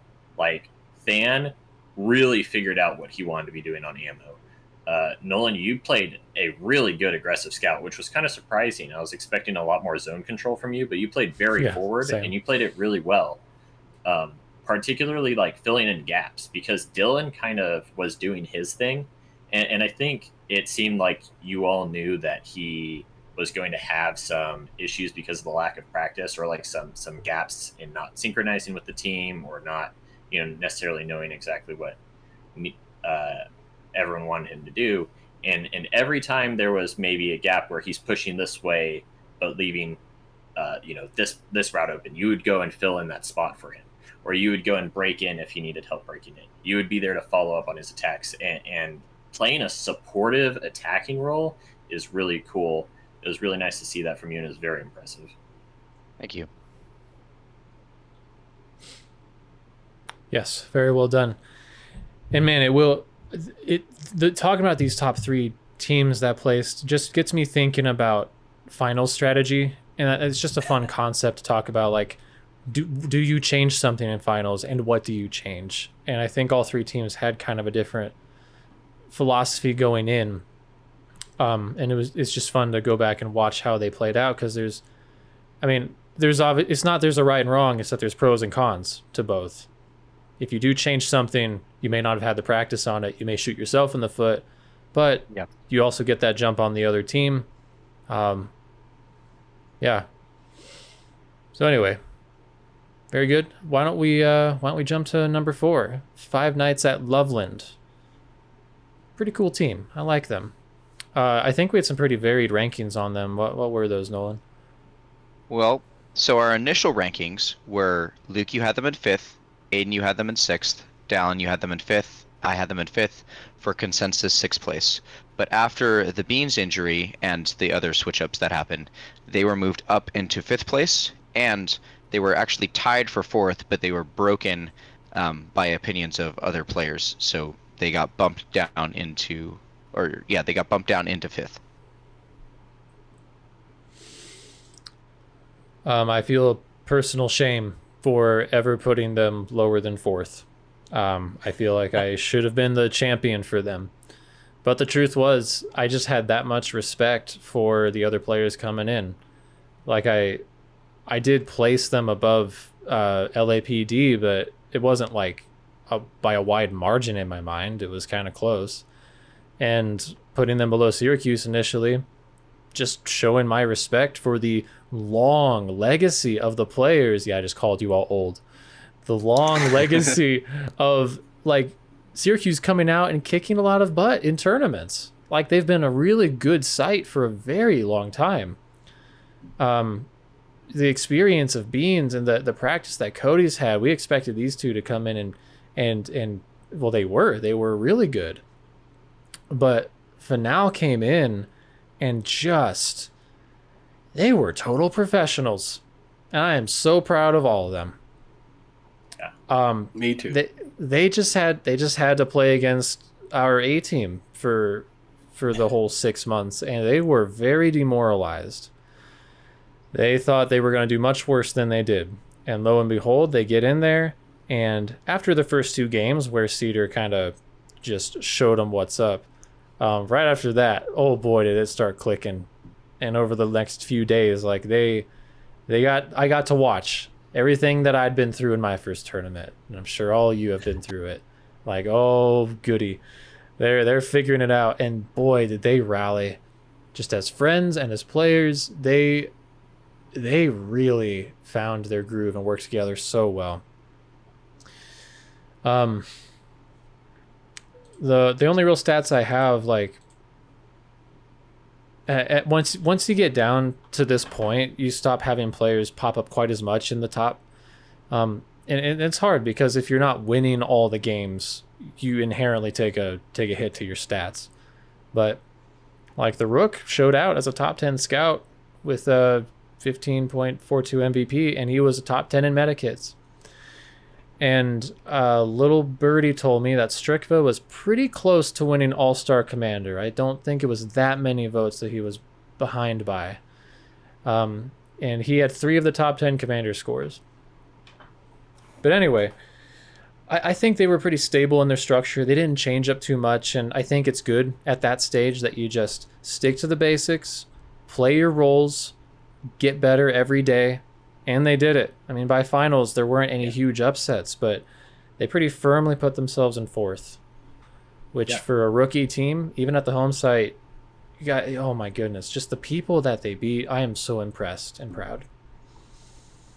Yeah, I mean, definitely you could tell that the team's focus wasn't on like um, running away with games. They were so good at taking small victories. There were a lot of games where I'm like, oh yeah, we're winning this. Like we're ahead. I feel very comfortable. Like it seems like we have the upper hand. We've got the pressure, and they had the upper hand in all these small ways. You know, oh they just had a lives lead, and now we have to fill up and catch back up, and they can take the tempo back. Oh, they have like a huge points lead. It turns out their commander's a full nuke ahead of ours because they were just, even though we're taking control, they're winning so many of the trades and building up leads there. And it's like it was really weird playing against them almost, where it was like I almost never had any clue how the game was actually going, because you would think that you had the upper hand, but they were building all these small leads in other ways that ended up building up to a win. And I think that's really like a testament to how much they were just sticking true to the fundamentals and sticking true to just like doing what they could, and like taking the wins that they could take, you know, even in disadvantageous situations. Just being like, okay, well, like, what can I do? Where can I be? What can I be doing? Very impressed with how they played. It was very thorough. They showed up to play tag, and they played tag. It's a good thing to do. I have a stat in my head that I think they would win. It's completely untrackable. But for the rest of these 5 teams, I think all of them had significantly more struggles and obstacles to overcome than the top 3 teams we already discussed. And I think this team overcame or solved the most of those problems of the remainder of the teams, because they had so many things coming in this tournament against them, and stuff within the tournament they found out like, oh, this is a problem, and they're able to fix and problem solve over and over and over and iterate constantly through the tournament. Like, we knew they had some of the like very highly mechanical skilled players, and we knew they had some mental struggles coming into the tournament, and it's just a lot of coordination, and they solved so much of it. By the end, they were a completely solid team that was a threat against any team in the tournament, and I just thought they played really well around their strengths. And I give a lot of credit to Azra for that, in terms of like leading the team both in game and out of game and keeping them like solid together. But in game, there was not a lot of like questioning of each other. If someone made a shot call, most of the time the rest of the team would just go with it and play along with it, and it wasn't a lot of like infighting or questioning, or which you see a lot in rookies, just not sure what's going on. If there's a team leader, if you have some veteran on the team, like maybe this is the case with like Chaser, you could listen to someone that's a lot more experienced than you. But in this case, you don't have a lot of experience on this team, so there is no team leader to follow. There is no veteran player to follow, and they were still able to work together as a unit, which was really awesome. And then, I think we gave him a little bit of a shout out already, but Strikva played just absolutely phenomenal on Commander. Yeah. This dude was absolutely insane mechanically and positionally in the arena. Like, you could not pay attention to him. If you left him alone for a little bit, he'd straight up carry the game, like out of nowhere. Like coming in 4th and expected to come in 5th, and getting so close to MVP Commander is like an all-time performance from him. Like really, really well done. Yeah, I think the biggest thing for me that really set this team apart as like the 4th place team very solidly wasn't just that like they had the mechanical skill and stuff. They played smart laser tag. They had great strategies. They had great communication for the most part as well. Like you said, if there is a call, they do it. They played it as a team, which is not something I was expecting, you know, with as little experience as they had. Yeah, the trust was huge. Strikva, and like there was no weaknesses either. You know, a team like this, I was expecting 1 or 2 people to maybe be dragging the team down, and then I was like, oh, Strikva will have to be the one to pull them up. There was none of that. The whole team played solid and played really well around Strikva, which allowed him to do super well, and thus the whole team doing well. Seeing a bunch of teenagers manage to do this, it was really cool. It was really cool to watch. Shout out to Bradley too. I know he was getting really Yeah. frustrated with some of the penalties in there, and with his playstyle being a little bit more laser ball-y playstyle, and being a rookie in the tournament. Like he had a lot of like he was getting really frustrated at points, but he would come out of it, fix it, and come in the next game. And man, by the time we're playing in playoffs, I'm sitting there reffing next to Cayman, and we're watching him play, and I was like, that was a perfect game from him. He played completely perfect this entire game, like not even questionable that there was a penalty at all.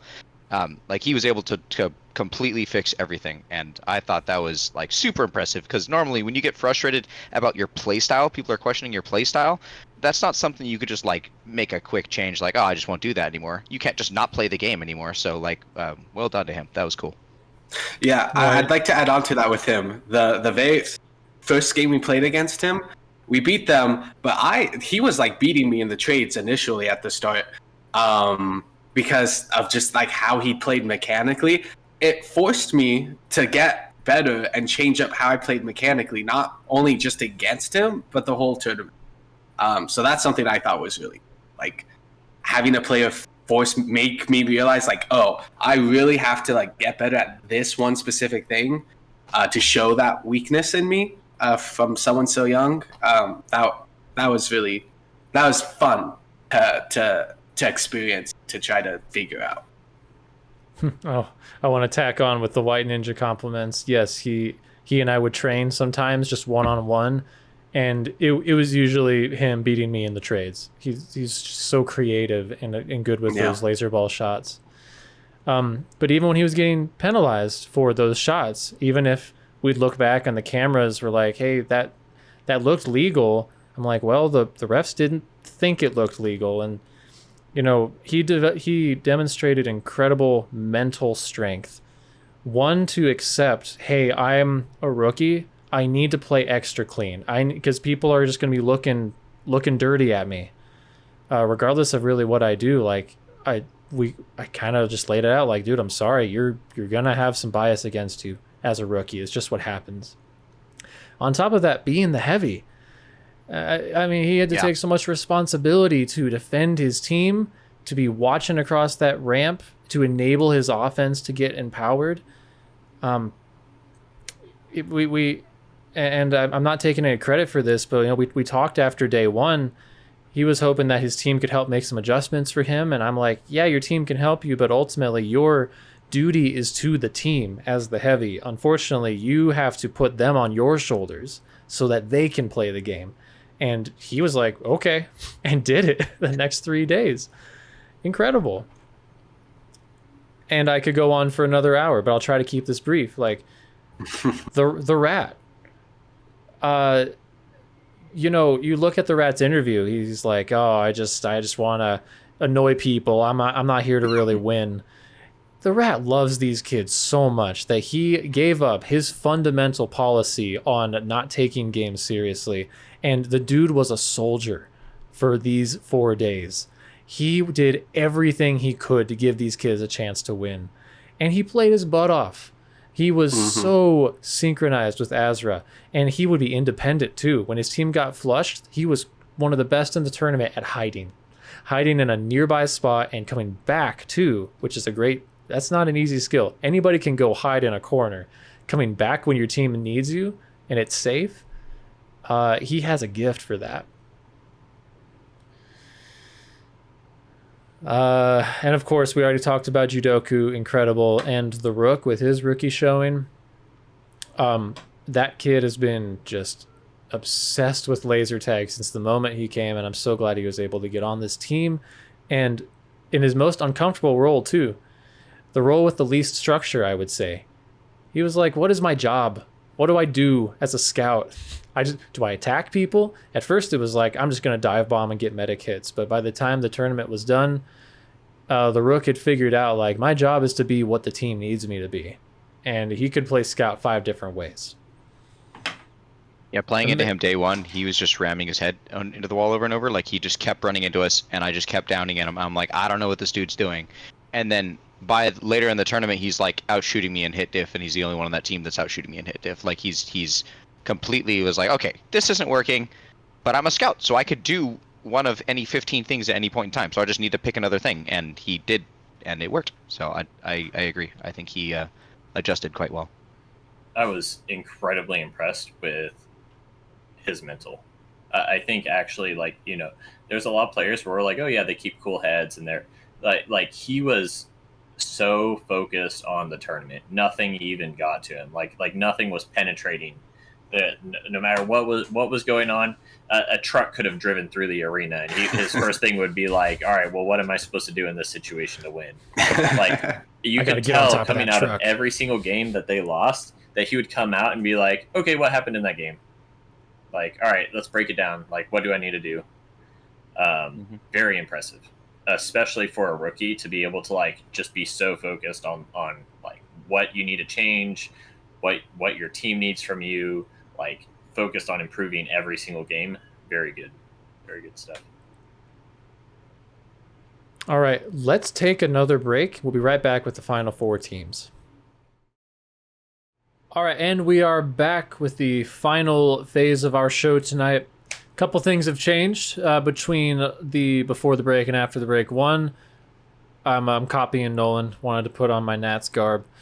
And second, we decided we're actually going to expand this episode. We're going to do another one that's more surrounding our philosophies coming into the tournament, our thoughts, what we learned, what we thought could be improved on, just more of our personal deep dive of a thought about the tournament. But we're going to finish off with the final 4 teams tonight.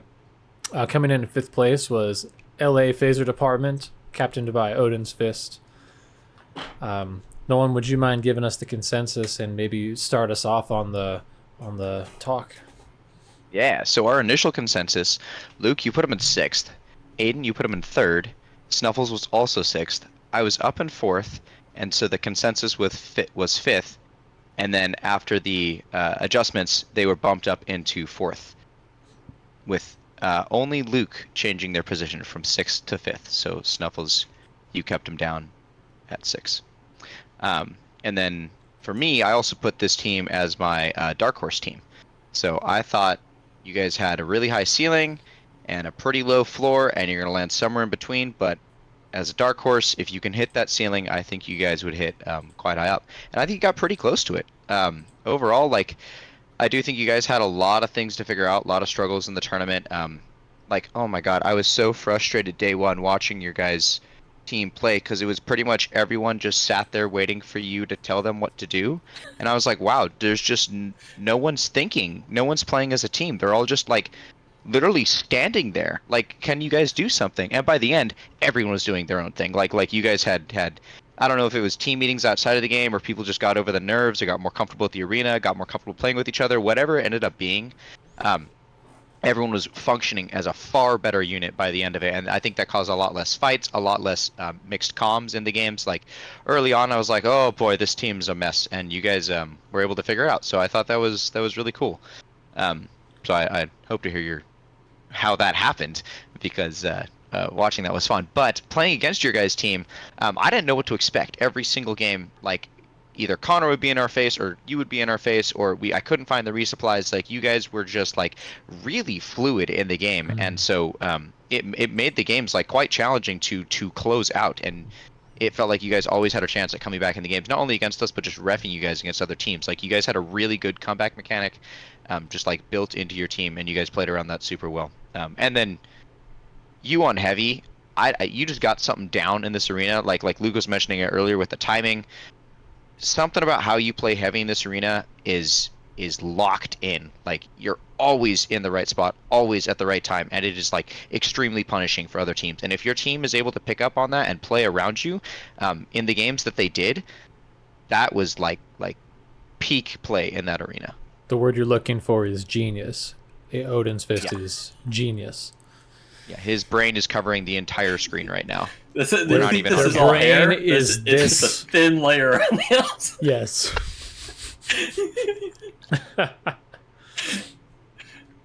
I was, one of my concerns coming in was that you all were going to play position roulette throughout the tournament. And there was a little bit of that. There was, mostly on Commander before it ended up being Snowflake, but you played a good amount. Disco played some. And a little bit on the heavy as well. But I was surprised coming in. I thought it was pretty locked in. I thought about it for all 8 months. It was going to be a Poopy's medic and a Manette scout. And Manette only ended up playing the one scout game. And Poopy's ended up playing scout, which I saw Manette ball out in New Zealand in 23 on scout. So I know she's capable. And she played some in the off season. It was the off season. And then Poopy's comes out. And I've seen Poopy's play for so long. Let me tell you, Poopy's is a great scout, but I have never seen him play scout that hard. Like, you unlocked something. I think giving him a structure instead of just members night scout was really good for him. Because he was a beacon of communication on this team that I just think was a huge asset to you guys. I thought Autumn and Manette were a really clever duo. They knew where to go. They were good at communicating. They weren't like missing doubles. They never got flustered. Manette had such a great attitude throughout the whole tournament. And even when you guys got flushed, like it was smart and planned out. And yeah, I thought you and Connor ended up with really good synergy, as that kind of seemed to be what came through at the end.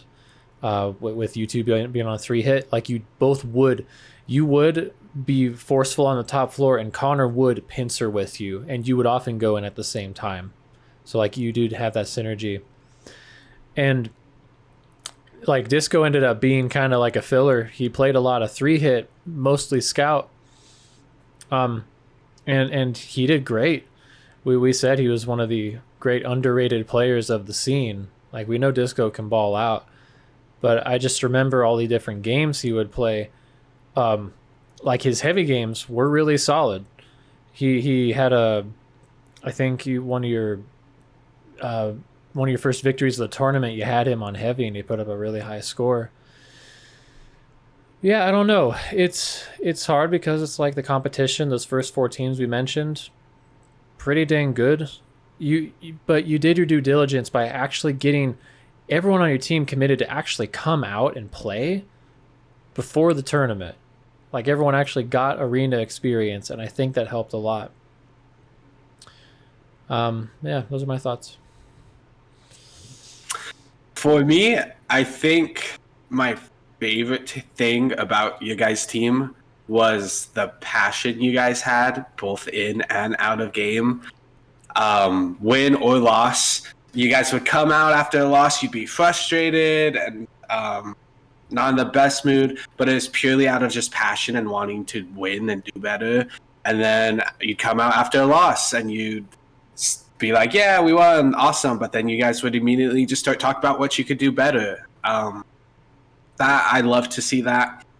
It was also a bit annoying to see that because we played you guys so damn much this tournament. I think it was like 4 matches or something, which was the most we had against anyone.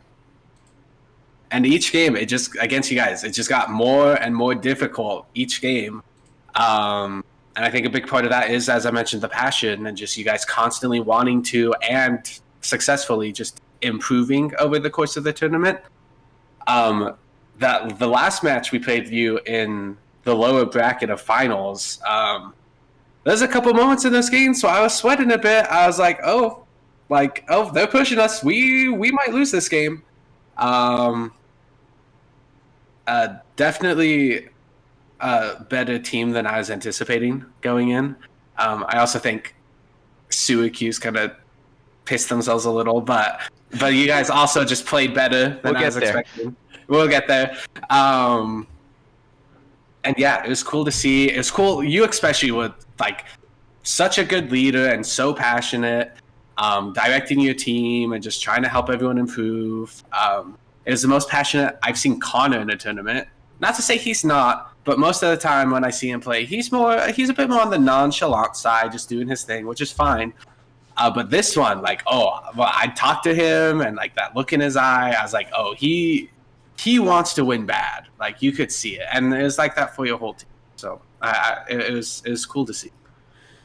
Before you go, Odin, can I read out your stat line from your final finals game against Cedar City? Sure. So Odin's Fist, red heavy weapons, shot Caleb 13 times, shot by him 9 times, 2 missiles into Slaughtermelon, missiled by him once. Shot Snuffles 10 times, shot by Snuffles only 7. Shot Metalface 6, shot by twice.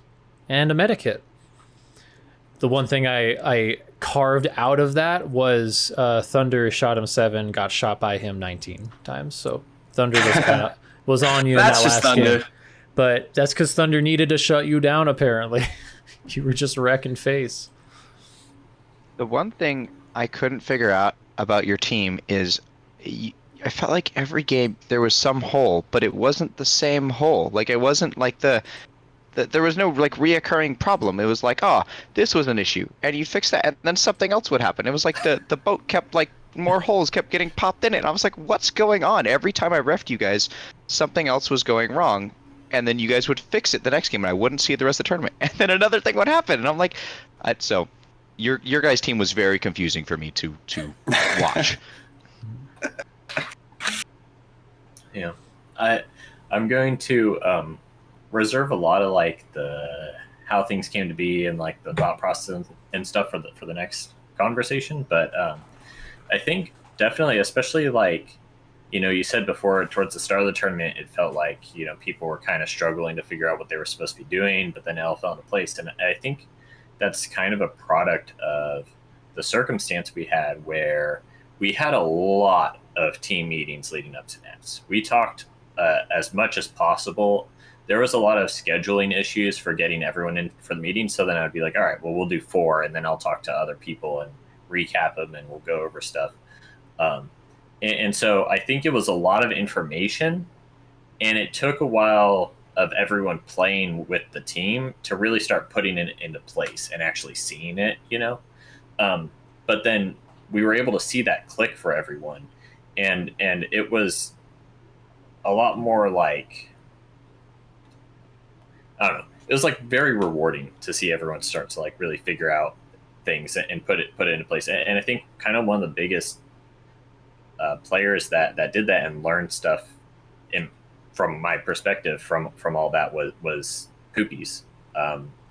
I like towards the start, you know, I was like, you know, we talked with him a bunch, you know, and we're like, hey, you know, like what about this? What about that? You know, but like as the tournament progressed, I saw him implementing stuff, even if we didn't talk to him out of game, saw him implementing stuff from talks that we had as a team months ago, like several months ago, like just seeing him finally find places to implement different strategies as a scout, and ways to move and play the field. And it was so like exciting to see him do all these things on scout that provided so much benefit to the team.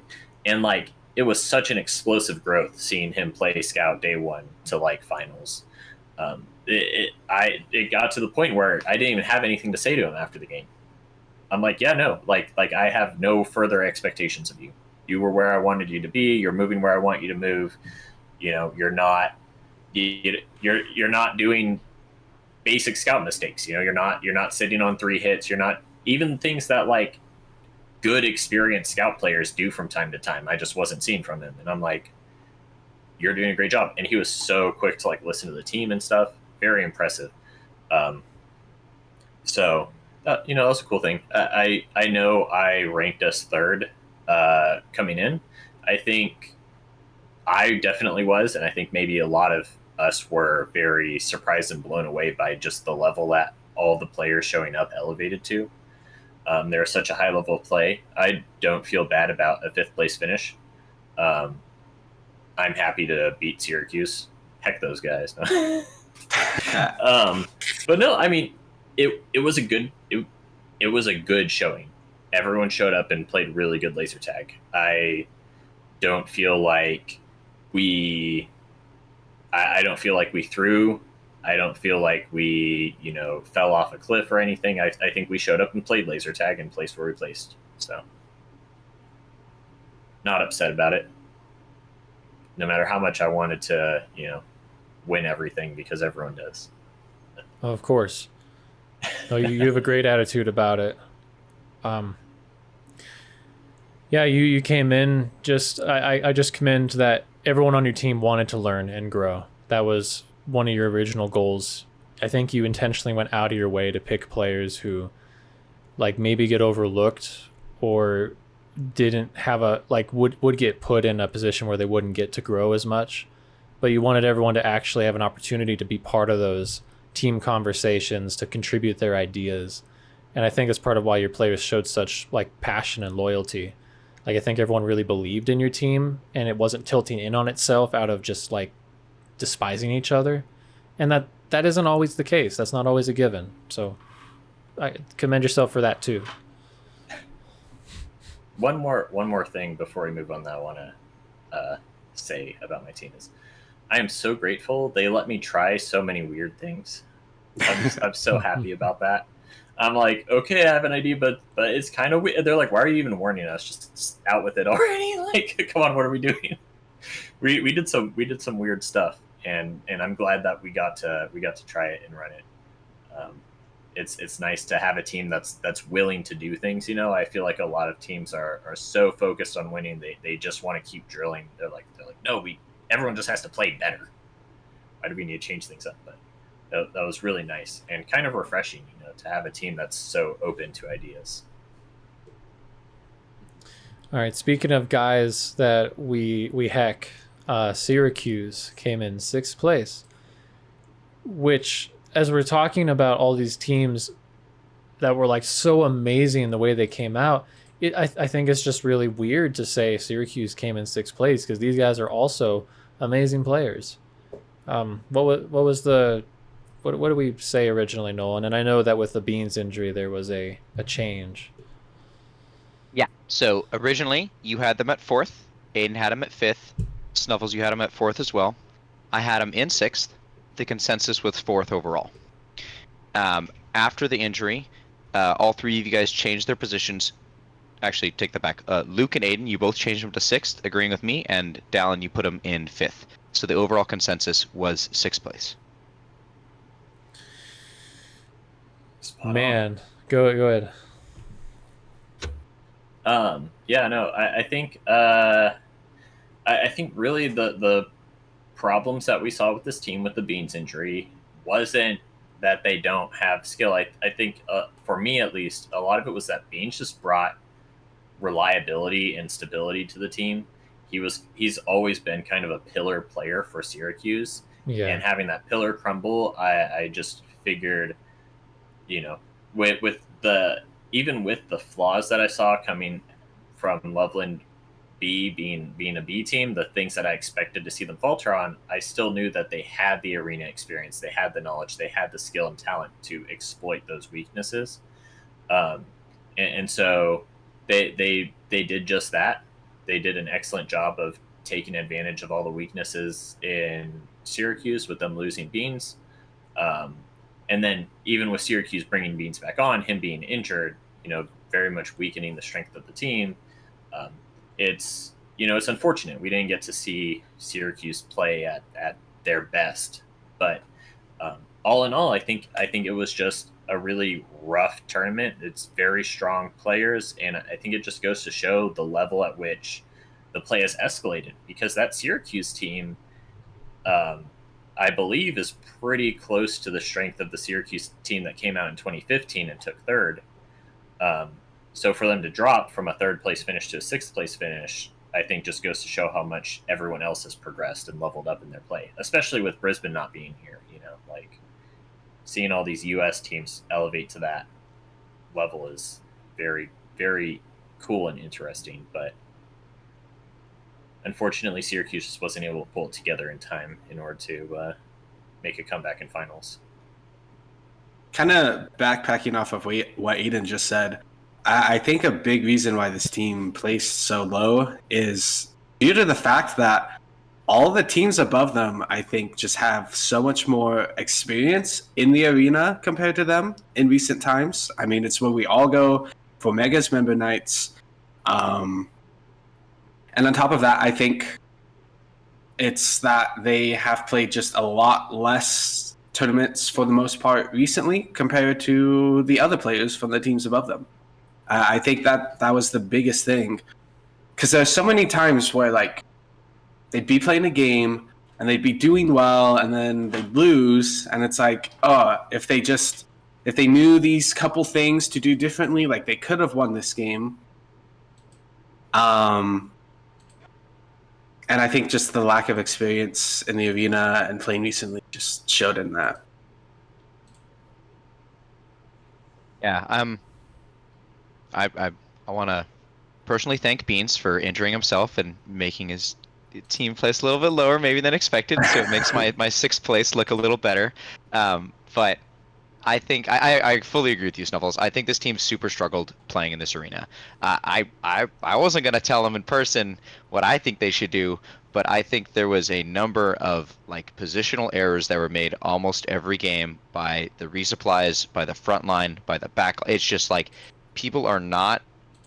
I think they really struggled to learn the arena, and maybe that was from lack of watching other people or overconfidence in themselves. I'm not sure where it resulted from, but I think almost every other team was able to grow more than this team did throughout the tournament, and so they may have had a stronger showing early, but then I think it kind of faded throughout the tournament. And I know that they also kind of got screwed by the format of the tournament. They weren't able to play the teams around them very much. Like Aiden, they played your team once, I think. One time in the whole tournament. It was our very first match of the tournament. We played Syracuse, and then we never played them again. So I think they got completely screwed by the format, which really sucks for them, and they're not able to show what they had. Especially like when it comes to the end of the tournament, a team that is struggling to learn the arena, they should be able to show what they have near the end of the tournament. But anyways, it ended up being that way. And obviously they had the struggles out of the game, I think probably the most, with the Beans injury, with Wookie was struggling as well. I think just a number of people were like actively struggling physically on this team, and that really held them back from fixing their in-game problems when the out-of-game is already a problem for this team.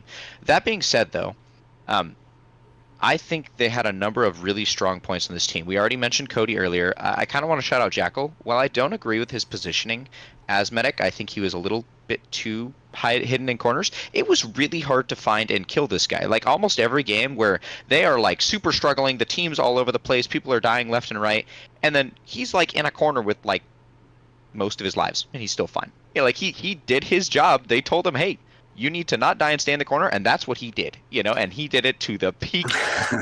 He was actually probably the hardest person for me to find downstairs and like actively kill out of the game. And so I think they might have had some struggles with that, but I think he played really well, and so I want to give him a little bit of a shout out there because it was hard to kill him. Yeah, I think it kind of in line with what Snuffle said about the experience thing. I think a part of it is that there's been some like, I would almost call them optimizations that we've made as a tournament scene in the way that we play and stuff. And there was a lot where it felt like Syracuse was almost lagging behind in things like, and this isn't to trash talk them, it's just kind of a breakdown of things that might have gone wrong, continuing to pack their resupplies in chamber in the cubby where, we've all done it enough and had it fail enough times to realize, okay, it's painful in chamber. The reflex, the IR is really awful. You have no real chance of defending yourself. It's really hard to resupply people effectively without crossing shots. And so there's just a lot of little things that we've been able to refine over our time playing in Loveland, and also like seeing each other play and stuff that, they didn't get the opportunity to pick up on all that stuff. And so I think those are definitely examples where arena experience made a huge difference. Yeah, I would agree. I'm looking back on our original show, and this team had the third most total Laserforce missions played out of the whole tournament, but they were dead last in number of SM5 games played in Loveland. I can see a lot of little X factors really impacting this team. The first of which being that they had that lack of experience, and who in this tournament was helping them? If I'm being brutally honest, I knew that they were huge competition for my B team, so I wasn't going to tell them jack. And I don't think any of you were really going to come in and be like, okay, guys, come here, gather around. Here's what we know about Loveland. Here's where maybe you guys can improve and struggle. Like, it had to be someone and they're a threat. I definitely saw him as a threat the whole tournament. Even against our team, like, go watch the second game where Evil went on the commander and watch how he and Cody just pincer my resupply and literally cause us all to have a freak out in the middle of the game. Like, this team was always capable of winning any game that they played. But they were playing, unfortunately, in an arena with very little experience, and it's an unforgiving arena. So when they made a mistake, it was they get reset 20 times and go downstairs, and now they're all dead. And they were figuring it out. I think having Cody on heavy at the end and Beans the madman coming in on commander with a broken wrist, putting the phaser on it like a pedestal, trying to bring his team out from the grave. I mean, they were close, guys. And I would like to go ahead. Sorry to cut you off. I would like to answer your question on who was helping them. Were you helping? I wasn't. My constant companion, Slaughtermelon, however, not only did he show them the arena and angles and stuff at the start of the tournament, actually, he wanted to play test the swap of the heavy and commander before we did it. So he told them to do it for a game. I think it was against Cali. It was either against you guys or Cali. I'm pretty sure it was against Cali A. And you guys won, right, obviously. But it was close. They had you guys on the ropes for most of the game. I thought they were going to win. I was repping. I thought they were going to win 100%. And then you guys came back and you won. But that was... We came out and we were like, what happened? What we should not have had that game that close. What was going wrong in that game? No, but that game was the seed that was planted in us, and okay, if all else fails, we can try swapping me and Caleb third and second floor and seeing what happens. So I thought that was just a fun little thing I wanted to mention. Used them as guinea pigs. That's really fun. Yeah, basically. Well, I mean, props to them. It worked. So yeah, for real. And I'm glad someone was talking to him. Good. Yeah. I think part of the issue, and lending into them not getting as much, interaction and advice and stuff, is this tournament felt, and I don't want to get too into this and detract from everything, but the tournament felt very non-social. And I think a large part of that was the hours. I think everyone was very tired a lot of times. I would hit people up to try and hang out with people, and people are like, I'm going to sleep another 2 hours. I'm going to sleep until 1 p.m. because I'm dying. And that's unfortunate, and I don't think that's, anyone's fault. I'm not putting any blame on anyone, but I think that was an unfortunate circumstance where we had so much less social time. And then even when we showed up, it felt like it was on business, kind of. I showed up and I felt like everyone was there to play their games and win and go home and sleep, which is fair. I don't blame anyone for that. That, given the circumstances, wanting to go home and sleep is perfectly understandable. But yeah, it was definitely different compared to, especially thinking last year in New Zealand. I felt like there was so much social time between teams. I remember I hung out with just about every team in that tournament at some point, and I'm pretty sure I saw every single person in this podcast once a day outside of the tournament, at least. And we had a lot of conversations. We talked about the game, we talked about life, we hung out, and questions would come up. Hey, what do you guys think about this? Well, what do you think are do you think we should keep doing this strategy and stuff? But not getting a lot of that social environment, not getting a lot of that casual hangout time where you can maybe just run some ideas past people is really rough. Even for my team, I had so many question marks where I'm like, I just need an outside perspective. And I would maybe go hunt a player down and be like, hey, what do you think about this?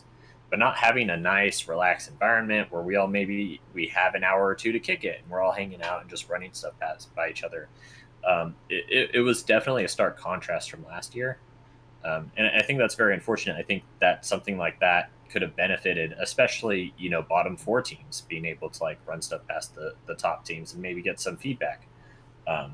But, it's a tournament, and it's kind of rough sometimes. We're a tournament. and we're hobbyists. You know, we all love the same thing, and so you know, I have a desire to help everyone and build everyone up and give advice and give feedback, and then I also have a desire to beat everyone into the ground. So you know, it's think rough beating at these tournaments. That's probably another part of it too. Specifically with this tournament, is even the teams that didn't place as high, like Syracuse, for example, that was still a threat team. Like that was not a team I was like, oh, well, obviously we were just talking about how they almost beat us. Like that was Right. a team that was highly competitive. So normally I feel a lot more comfortable, or sorry, the top teams feel a lot more comfortable giving advice and helping out the lower teams because they don't feel like they're a threat. But here, the sixth place team almost beat the third place team or second place coming out of the round play. So it's like there's so much competition here. You don't want to give any crumbs to anyone because they could probably Yeah. beat you with them. You know, they're gonna beat you over the head with the bread. So like, It's true. everyone's like, let's not share any strategy, any help. And I know even coming into this tournament, Loveland was like extremely secretive. They're like, we're not Yeah. telling anyone jack about how this arena works at all. Maybe except for your B team. But like, Loveland was on lockdown. yeah, they were. Everyone was like, not talking about it. You know, we barely got Luke on this podcast, and it's his podcast. Yeah, totally. I know there were times I went to Luke to talk about stuff, and he's like, I don't know. That being He's said, I dangling the carrot. people Work weren't for willing to them. help each other in this tournament because of the skill level of the teams, I think, which also played into Yeah. it. Yeah. Yeah. Oh my goodness. We should keep moving on. I just want to say, like, by the end of this tournament though, after Syracuse had scraped and clawed a strategy together, like there was an epic battle between them and Finale that was very close from my perspective in finals. Cody played heavy, like by the books, and was pushing the enemy heavy with White Ninja like constantly, and he was trading so well. And Beans came in and started the tournament. I don't know if I'm gonna play. Next day, okay, maybe I'll play a little bit. Maybe I'll play a medic game here or there. And then by finals, he's like, I don't care. I'm whipping it out. He's full on just like rushing into their resupply with the broken wrist. If he had been doing that Shout from out day Beans. one, who knows what would have happened? Like how they could have built synergy around that. Hey, Hey. like we said, being sandbags till finals. Yeah, for real. Which is why I made that bet. Yeah, dude, I owe you a lunch for real. Snuffles officially wins that bet. The one final thing I'll say, there's great talent on this team. I looking back, like if I were nicer, I would have gone to Lenny and Evil and Fox and given like some pointers because I could like see things where like they're totally talented to play even better. I just didn't want to give it to them. But in 2023, when I was watching the Oakley team, there was a really bright spot I kept seeing. I kept seeing Lone Soul. Anyone remember Lone Soul? Yep. He kept putting up these really like outlier high scout games compared to how the rest of the team was doing. And I feel like Jackal was the lone soul of this team. He got put on medic, and I think it was like he was great at it. They needed someone to be dedicated to resupply and start to learn that. But Jackal had the highest scout score of the entire tournament, 9.4K. And that was like over 1,000 over the next highest scout. So, and I don't know, like Jackal, they tried him on Commander a couple times. There were a lot of contenders for Commander on this team. But Jackal clearly had a ceiling that I think this team could have used if he had been out on the field a little more. So I don't know what that would have looked like, but just to throw it out there, like Beans and Cody were really racking up the stats. Cody number 4 in total medic hits. But Jackal, I think we didn't totally get to see what he could have done to help this team. Going back, maybe would have suggested that. He was a bit thrown to the wolves on 3-hit. I feel like when he was put on 3-hit, I don't know if the game was taken as seriously. I don't know if it was against teams that they were considering themselves like we're going to win this game. I think it was a bit of more of like, here's a bone, go play your Here you go, commander boy. game, or go Yeah. play your heavy game. And he's like, yay, and then it didn't work, and then they like never again. And so I agree. I feel like if they actually took that seriously and like tried it a bit more, that was a potential strategy that could have been unlocked there. But I don't know.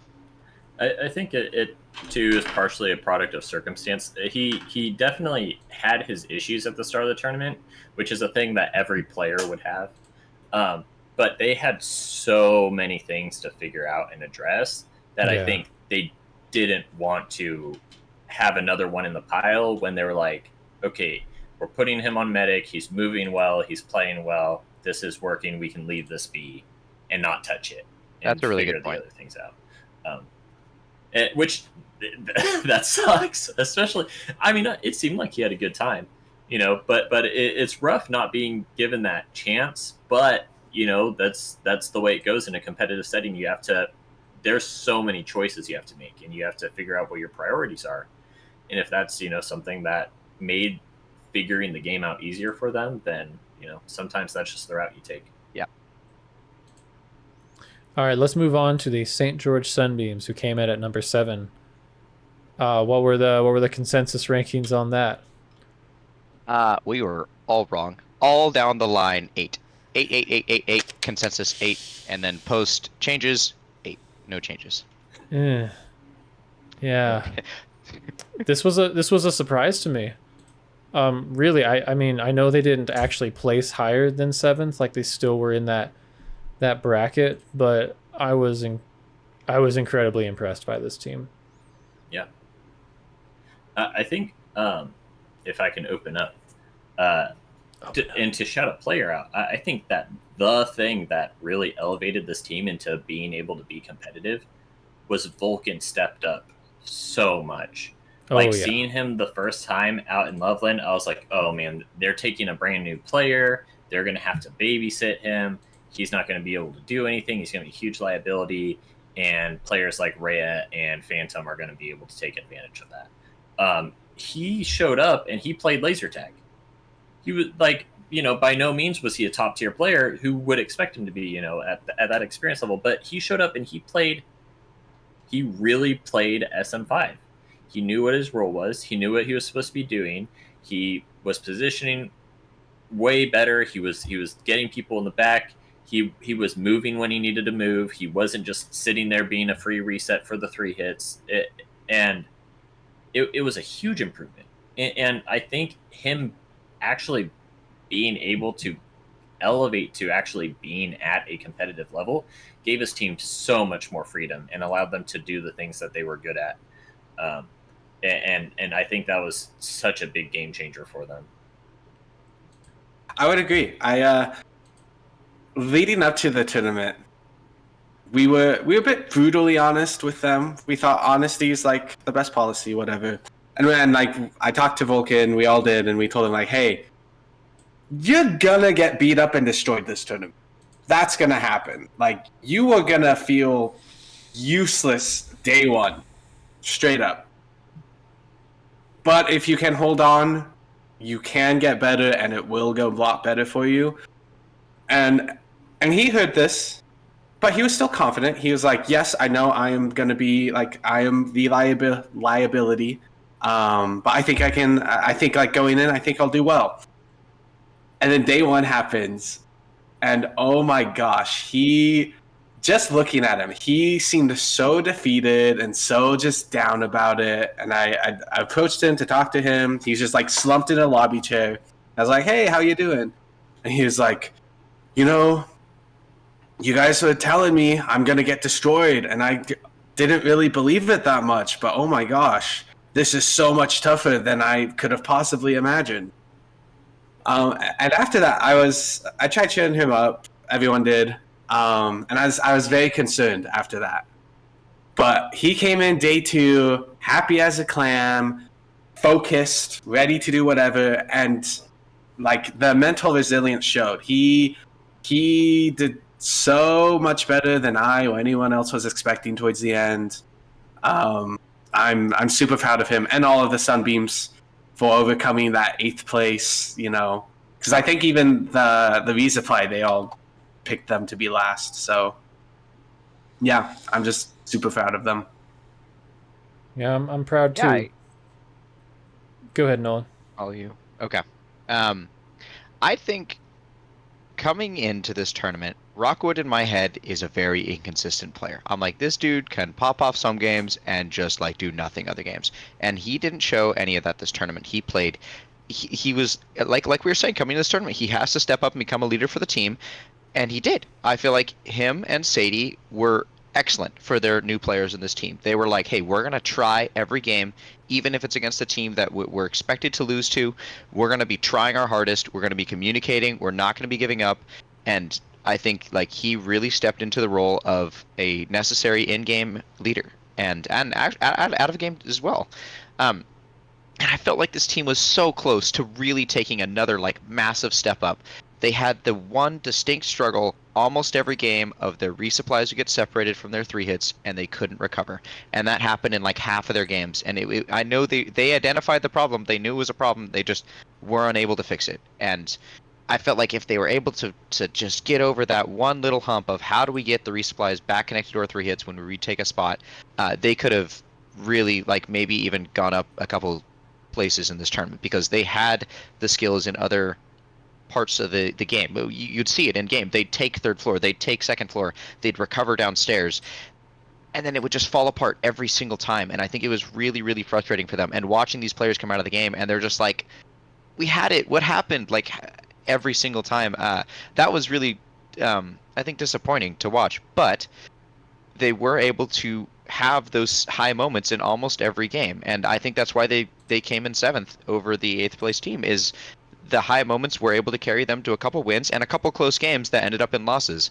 And I think I credit like mostly to Sadie and Rockwood for that, but we talked about earlier, El Diablo had some incredible pop-off games. Vulcan really stepped up, and the resupplies, while they were struggling at times, they were able to figure it out and be like, okay, look, we're causing problems for this team by being downstairs for too long, so let's try to be upstairs more.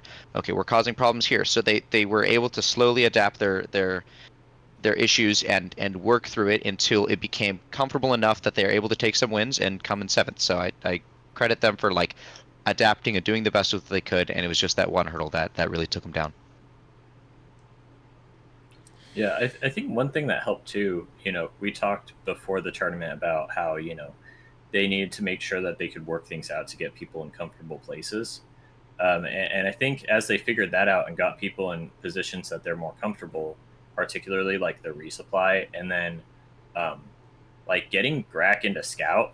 Grack towards the end of the tournament just started destroying people. Like she subbed I on really wanted to Detroit's highlight team her. and had an insane hit diff. She subbed for Detroit against my team and just obliterated Connor and I. Like just destroyed our 3 hits. Like she was positioning so well. She was able to like get into comfortable positions and back up Diablo. It really did a great job. I think it took maybe a bit too long to start figuring out where everyone needed to be comfortable, but that's the way NATS goes, and especially for weaker teams or lower tier teams, it's it takes a lot longer to try and figure things out, especially when you're getting elim so fast and stuff. You don't have as much time to explore things.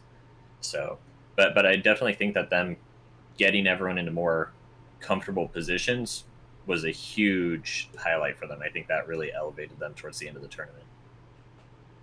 Yeah. In the podcast I did with you last year, Sweets, we talked about what we learned at NATS when we played on our team together, US East. And one of the things I think I always kind of knew, but I really truthfully acknowledged for the first time was NATS isn't fun. Or it's not about having fun, at least. Like, you can have fun. And maybe partially it's my personality that, like, I'm either all in on just having fun or I feel the pressure too much and I don't have fun. But I usually recommend that people don't start with a NATS. I recommend you start with a random draw or a West Coast. It's just a little more lighthearted. There's a little more equality in the team building usually. But I saw the spitting image of myself in Sacramento on the 8th place NATS team when I watched these guys go in playing for the Sunbeams. a lot of first timers or some more experienced players who were playing with first timers, and they all recognized we're not going to be winning this tournament. We're probably not even going to place in the top half. Every game's going to be a struggle. Half the games we're going to get elimed very quickly. And that's what I'm most proud of, is just seeing them like actually walk in with their head held high, attempt to win the game for the most part. I think there was a couple trolley strats here and there, but that the real reason I put him in 8th overall things, the interviews they put forth seemed like they were all just going to troll. You know, Sadie was like, Sadie was like, oh, I'm just here to have fun with my friends. Rockwood, oh, I just want Golden Gun. Vulcan, I hope I survive. I'm Athos, I like science, and this is my first tournament. Like, I don't know. They felt like a bunch of goofballs that were just going to come in and maybe didn't know what they were getting into. That's not how they showed up. They showed up with the black markings on their face, like the war paint. And they went in and they improved day by day. And by finals, like they were hungry to beat Motor City, and they were gunning to try to beat Syracuse. They put everything into it.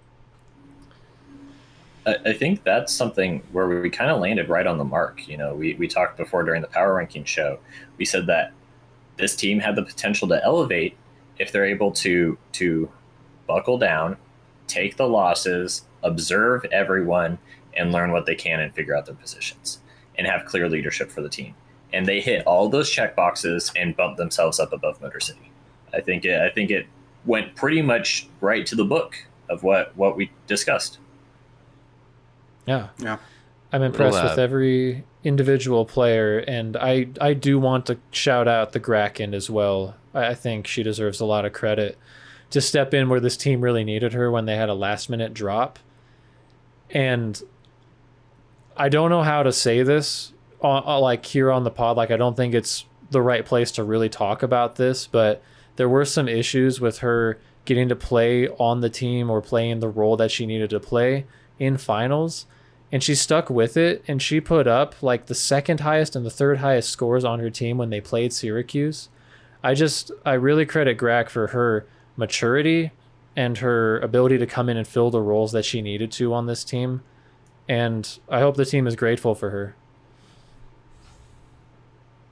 A little bit of a shout out to Metalface too. I feel like him subbing in those games and kind of doing double duty, playing up for 2 teams at the same time. Like, not only is that got to be gassing, but he put his effort in on this team. He wasn't just taking it easy. You know, he wanted to play. These guys are his friends. He wanted to elevate them, and I think it really brought the spirits up of the team.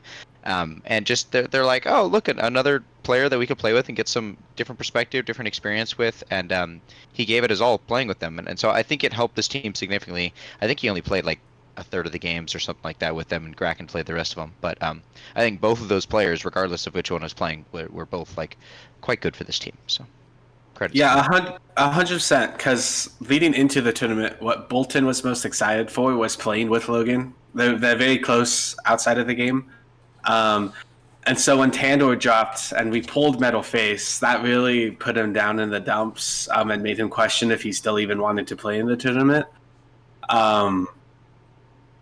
And I think Logan being able to play some of those games with them really boosted his mood and really allowed him to shine a bit, like you mentioned. So yeah, shout out Logan. Sure. All right.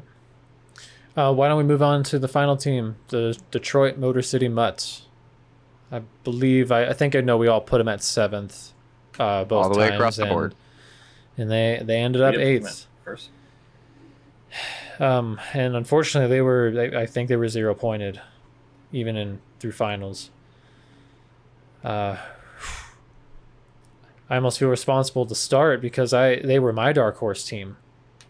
I saw the path that they could, you know, when you name a dark horse team, like, you are being kind of bold on purpose. If you really believe they're going to place a certain place, that's where you're going to rank them. But you know, I made the case why this team could take 4th place. Just shoot for the stars, and here's if everything lines up perfectly. Here's how it might happen. And I still think some of the pieces came to fruition, but they had a lot of obstacles. you might throw the same issues of Syracuse out to some degree, just not having much arena knowledge, but also never really playing together. They were figuring out their lineup all throughout the tournament. They were kind of rotating on the 3 hits quite a bit, trying to figure out if it would be a Blackout Araya on Heavy or Phantom Araya on Commander. So Rhea was kind of like trying to learn both roles at once. And a little bit Stu and Lizzie, they all stuck with their positions. And I think they were getting better and better as the tournament went on. Especially one of my favorite parts was just seeing like every game it would be they get pushed downstairs and they're trying to survive, make their way back up. Seeing how good Lizzie would get at just like pinging people in the back and surviving longer and longer. She had such a good attitude coming out like, oh, I survived 6 minutes that time. I survived 8 minutes that time. It was a delight. I mean, this team had such incredible mental fortitude. The leadership from Rhea and Stu I really commend because they were just trying to keep morale together. It is not easy getting 0-pointed. And it's actually never even happened to me. I don't know how hard it must be to go through all that. It's one thing to try to tell Liz and Lucas, like, hey, this is going to be rough, kind of like you did, Snuffles, with your team. It's another thing to watch them game by game, especially when they almost had it. Or they almost took top floor. They almost had an in-game victory. And it just never worked out. I wish it didn't happen this way. And it kind of sucks. I wish they had more time to practice. Because I think they were starting to click. They had Phantom on Heavy, and that was one of her specialties. She's always been an incredible Heavy. They needed more time. They needed more synergy. And I think they could have got some wins out of this if we had gone maybe another day or two. But it's my initial thoughts. Yeah, they had 99 problems, and all of them were happening at the same time. This team had so much stuff going on. It's just too much stuff to fix at once. I don't, like you're saying, they just didn't have enough practice. They didn't know, like, not even playing with each other. I don't even think a lot of these players have played in the same tournament before, like knowing at all what the other player plays like. So, like I don't think I've ever played on a team with DK before, but I've seen him in every tournament I've been to, so I know how he plays, so I can adapt to that. But I don't think anyone on this team had that coming in, so they were really trying to just figure out how to play as a team all the way through the tournament, and they were getting there. They were solving problems and moving up, but I think that it was just too much problems and not enough time to fix them, and they knew that. They acknowledged that, and I think they had a lot of props to Stu. He was injured the entire tournament, and he trucked it out and played every single game for this team, and you could see the pain in his eyes in the game, and it wasn't just because they're losing. It's his body is hurting him, and he kept going. And so, props to him for doing that, and props to him for keeping the mental high, and he was good for the tournament. And then I really want to shout out Lizzie. She's a brand new player from my understanding. She plays laser ball more than SM5. She had, 30 SM5 games ever coming into this tournament? Something like that. And so her coming out of every game with a positive mentality, and I think near the end, she was, middle of the field performing medic. She was actually, really good on medic. And I was absolutely shocked when there's so many things going wrong, you're able to elevate your individual game significantly higher from the start of the tournament to the middle of the tournament, and able to extract things that this is what I could do better when there's a bunch of things going on wrong around you. So lots of props to Lizzie in this one. And I do think a lot of their players struggled with individual performance of feeling like they are underperforming and focusing a lot on how to improve themselves in the game rather than how to fix the team issues. So if you don't have confidence in yourself, it's going to be really hard to even think about, okay, how do we work together as a team when you're trying to work on your own individual gameplay. So I think that was probably a huge struggle for these guys. Yeah, tons of respect for them. Like you said, they had every struggle in the book. They really did. All and yeah. And they kept playing. I've seen teams really just day one just on the verge of dropping from the tournament. They're pissed, they're throwing fits. there was definitely like some mental struggles in the team. They had a lot of issues that needed to be addressed, and huge props to Rhea for identifying them and really prioritizing them, because there was really Fully agree. too much to address, and Rhea was like, okay, this is what we're going to talk about, this is what we're going to work on, and really doing her best to ensure that it was a fun tournament for everyone. Like she wasn't, this is what we have to do to win. It was, okay, this is what we got to do because we're here to play laser tag, and we're not going to fall apart for, you know, ridiculous reasons. We're going to go in and play laser tag and have a good time, and really just like pulling the team together, making sure they had objectives and directives every game rather than just giving up and throwing them to the wolves, and just giving them a real guideline. And they had such a good approach overall. I think like they were the most fun team for me to play against. Like I had my favorite games of the tournament were against the Detroit team because they just had so much fun energy. Like they were there to play laser tag, and I was there like, hey, we're playing laser tag together. Like this is great.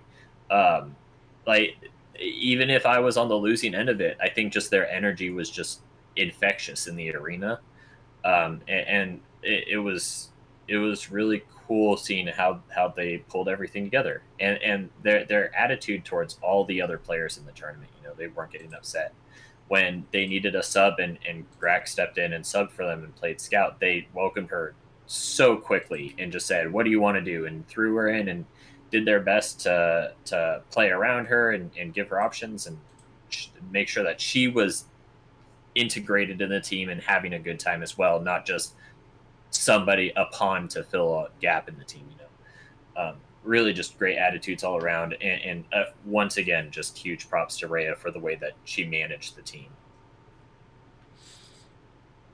Honestly, I'm not really. Oh, sorry. Go ahead. I only wanted to shout out one player that I don't think is going to receive much praise, but I want to, and I'm biased, but I want to shout out Blackout. He's gonna.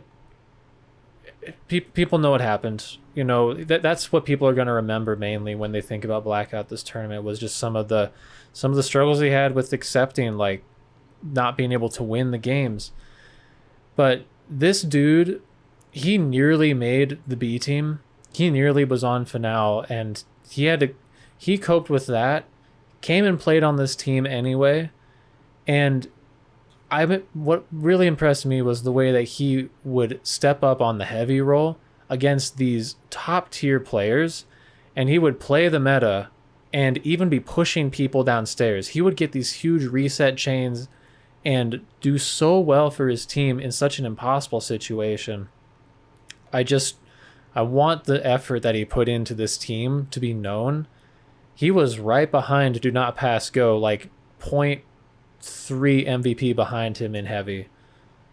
Like, this was hard competition, and he also put in so much effort into this. Go ahead, Dallin. Blackout has a lot of skill. I really like how he plays in the game. He gets overwhelmed sometimes, but when he is locked in, he is kicking ass in that arena. I really enjoy how he plays the game, for sure. I was actually also gonna shout him out before you took that from me, Luke. How dare you? Oh no! But yeah, I think to me he was kind of in game the standout player, and just like he had some really high highs where he was just playing so well, and I think that was kind of the story for this team. Was a lot of just about everyone on the team had really good games and really good moments individually. It was just, as you know, the team aspect, and all these different players from all these different places and backgrounds trying to come together and just unable to make that work, unfortunately. But I hope this tournament doesn't deter Blackout or Lizzie from playing in future tournaments. Because I thought they both did well, given everything that was happening. And yeah, I just hope we see them again in the future. Something I want to say towards the Blackout thing, and I don't know, this might be overstepping. Luke might silence me. Feel free to if it's an issue. But I'm gonna get my gun.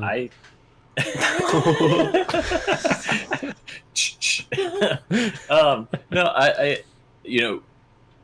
tons of respect to him for stepping up and playing on that team and being willing to fill that gap. Like seriously, especially on a team that is expected to get wrecked. And none of his issues and his outbursts or anything were ever felt harmful or like directed at other people or like outwardly negative. And so like he's not a bad person. Like just saying that outright, he's not a bad guy. There's definitely been some people who are way too violent and aggressive at tournaments who I thought immediately, oh, they shouldn't be around. Did not get that energy from him. But some people, I think, Nats just isn't the setting for them.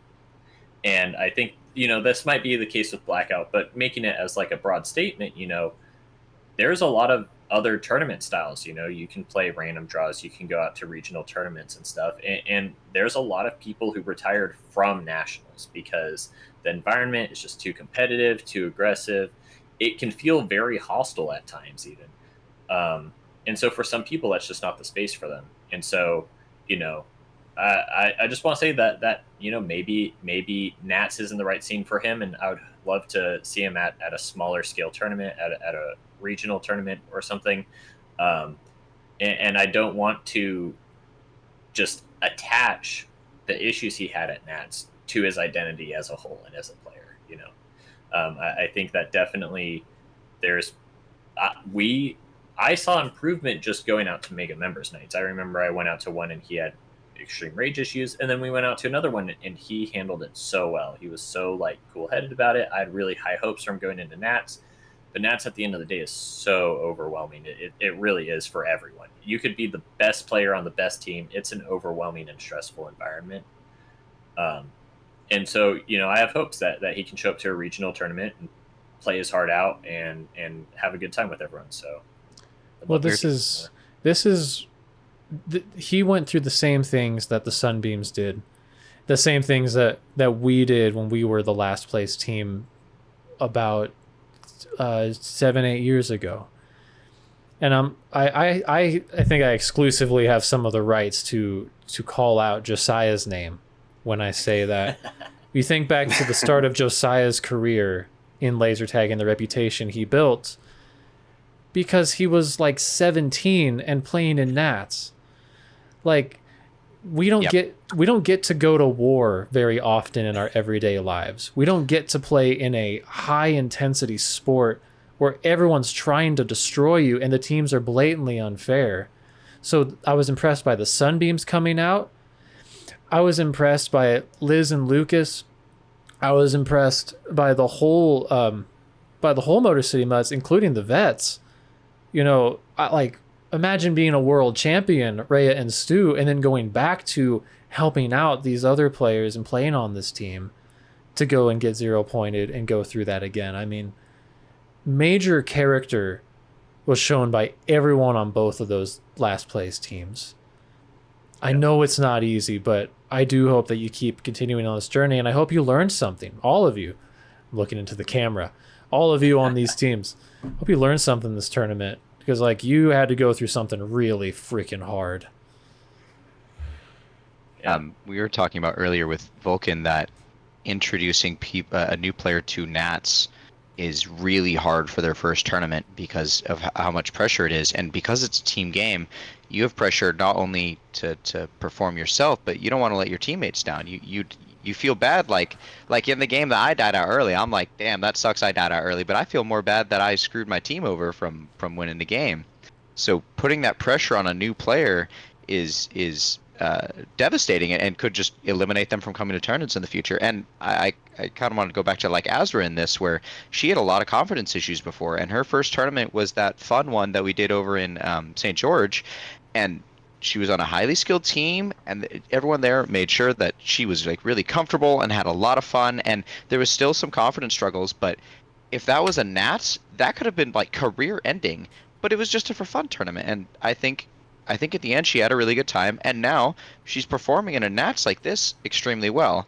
So even though for a player like Lucas or Vulcan or whatever it may be to come into this NATS and really feel that pressure and maybe get a little disheartened from it, I agree with Aiden. Like, try the other tournaments where it doesn't matter how we play. And actually, it doesn't matter how we place in NATS anyways. We're not playing for money or anything like that, so it doesn't have to be the worst thing in the world. But if you're going for a for funsy event, it's even more less of actually mattering, because the whole point is to have fun and not to win. And so I really do hope Lucas and Vulcan and all of those other players that were new first-timers for this tournament do try other tournaments and do keep coming to tournaments in the future. Yeah. Quick check. Raise your hand if your first tournament was a NATS. Raise your hand if it sucked. Well, not sucked, but it was painful. Yeah. It was struggle bus. I cried in the vesting room for like 15 minutes after losing my game. I was like devastated in the corner after losing in finals, and my teammate had to come find me, and he's like, "Are you okay?" And I'm like, "Oh, that's so sad." Weren't you like 12? I was 12, but still, yeah. 12-year-old Nolan in a pack. Look at you. What was your code name back then? Thriller. Because I started with Thriller Killer 99, and then it was too long, because that was my like online gamer name, and so I shortened it to Thriller.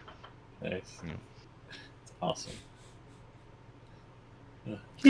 Oh, memories. We should have a memories podcast episode.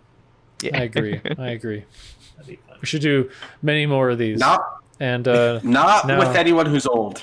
No old people allowed. No These are old young people, because memories. God, that will be. We're gonna throw all the way back to 2019.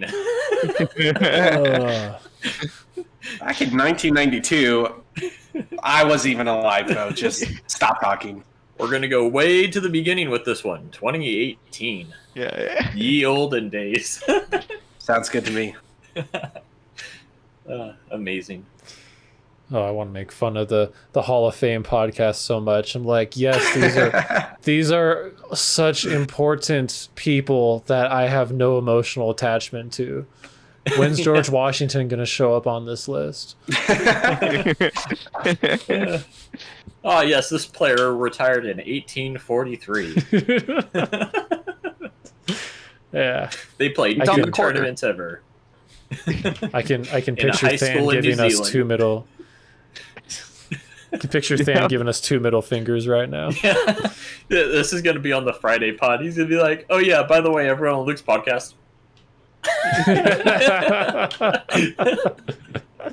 Hey, he's still playing, so credit to him. He can actually say, Hall of Fame deserving. Yeah. Everyone else, I can't. I don't know. Just won the ammo award too. Yeah, so, let's go. Yeah. Popping off still. Absolutely. I can only imagine because I talked with like a lot of the new Loveland players at some point, especially Sammy and Azra, or Sammy and Judah, Azra and Judoku. I talked to them and I was like, just so you know, the way this works is you two will forever be the age that you were at the first tournament I saw you at. That's just how it works. And I can only imagine how it is for all these old people who have been playing since the 90s. And they just see a bunch of little children running around the arena. Gosh, we are really asking for it, aren't we? These guys are going to come and they're going to beat us up at some tag. Just watch. We're going to rile those old men up. They're going to show up in all their braces and in wraps. I have photos from them. Of them in the 2012 tournament that we could show in the Memories podcast. So. Oh yeah, we should do that. Throwbacks. Yeah. See how young you were? Not all wrinkly. We Good times. Did Than still have his hair back then? I love all the pictures of Than with hair. They're so funny to me. Did DK have like normal colored hair back then? DK didn't have It was colored. Was He it? had an Okay. afro back in Oh the day. my don't know god, if I need to that's see called- this. It's like a little baby afro. Old people being young. Odin's Fist does not represent the views officially of the Lasercast podcast about our senior community members. Our senior citizens. My goodness, yeah. All right, I'm shutting this down. This is too bad. The alumni.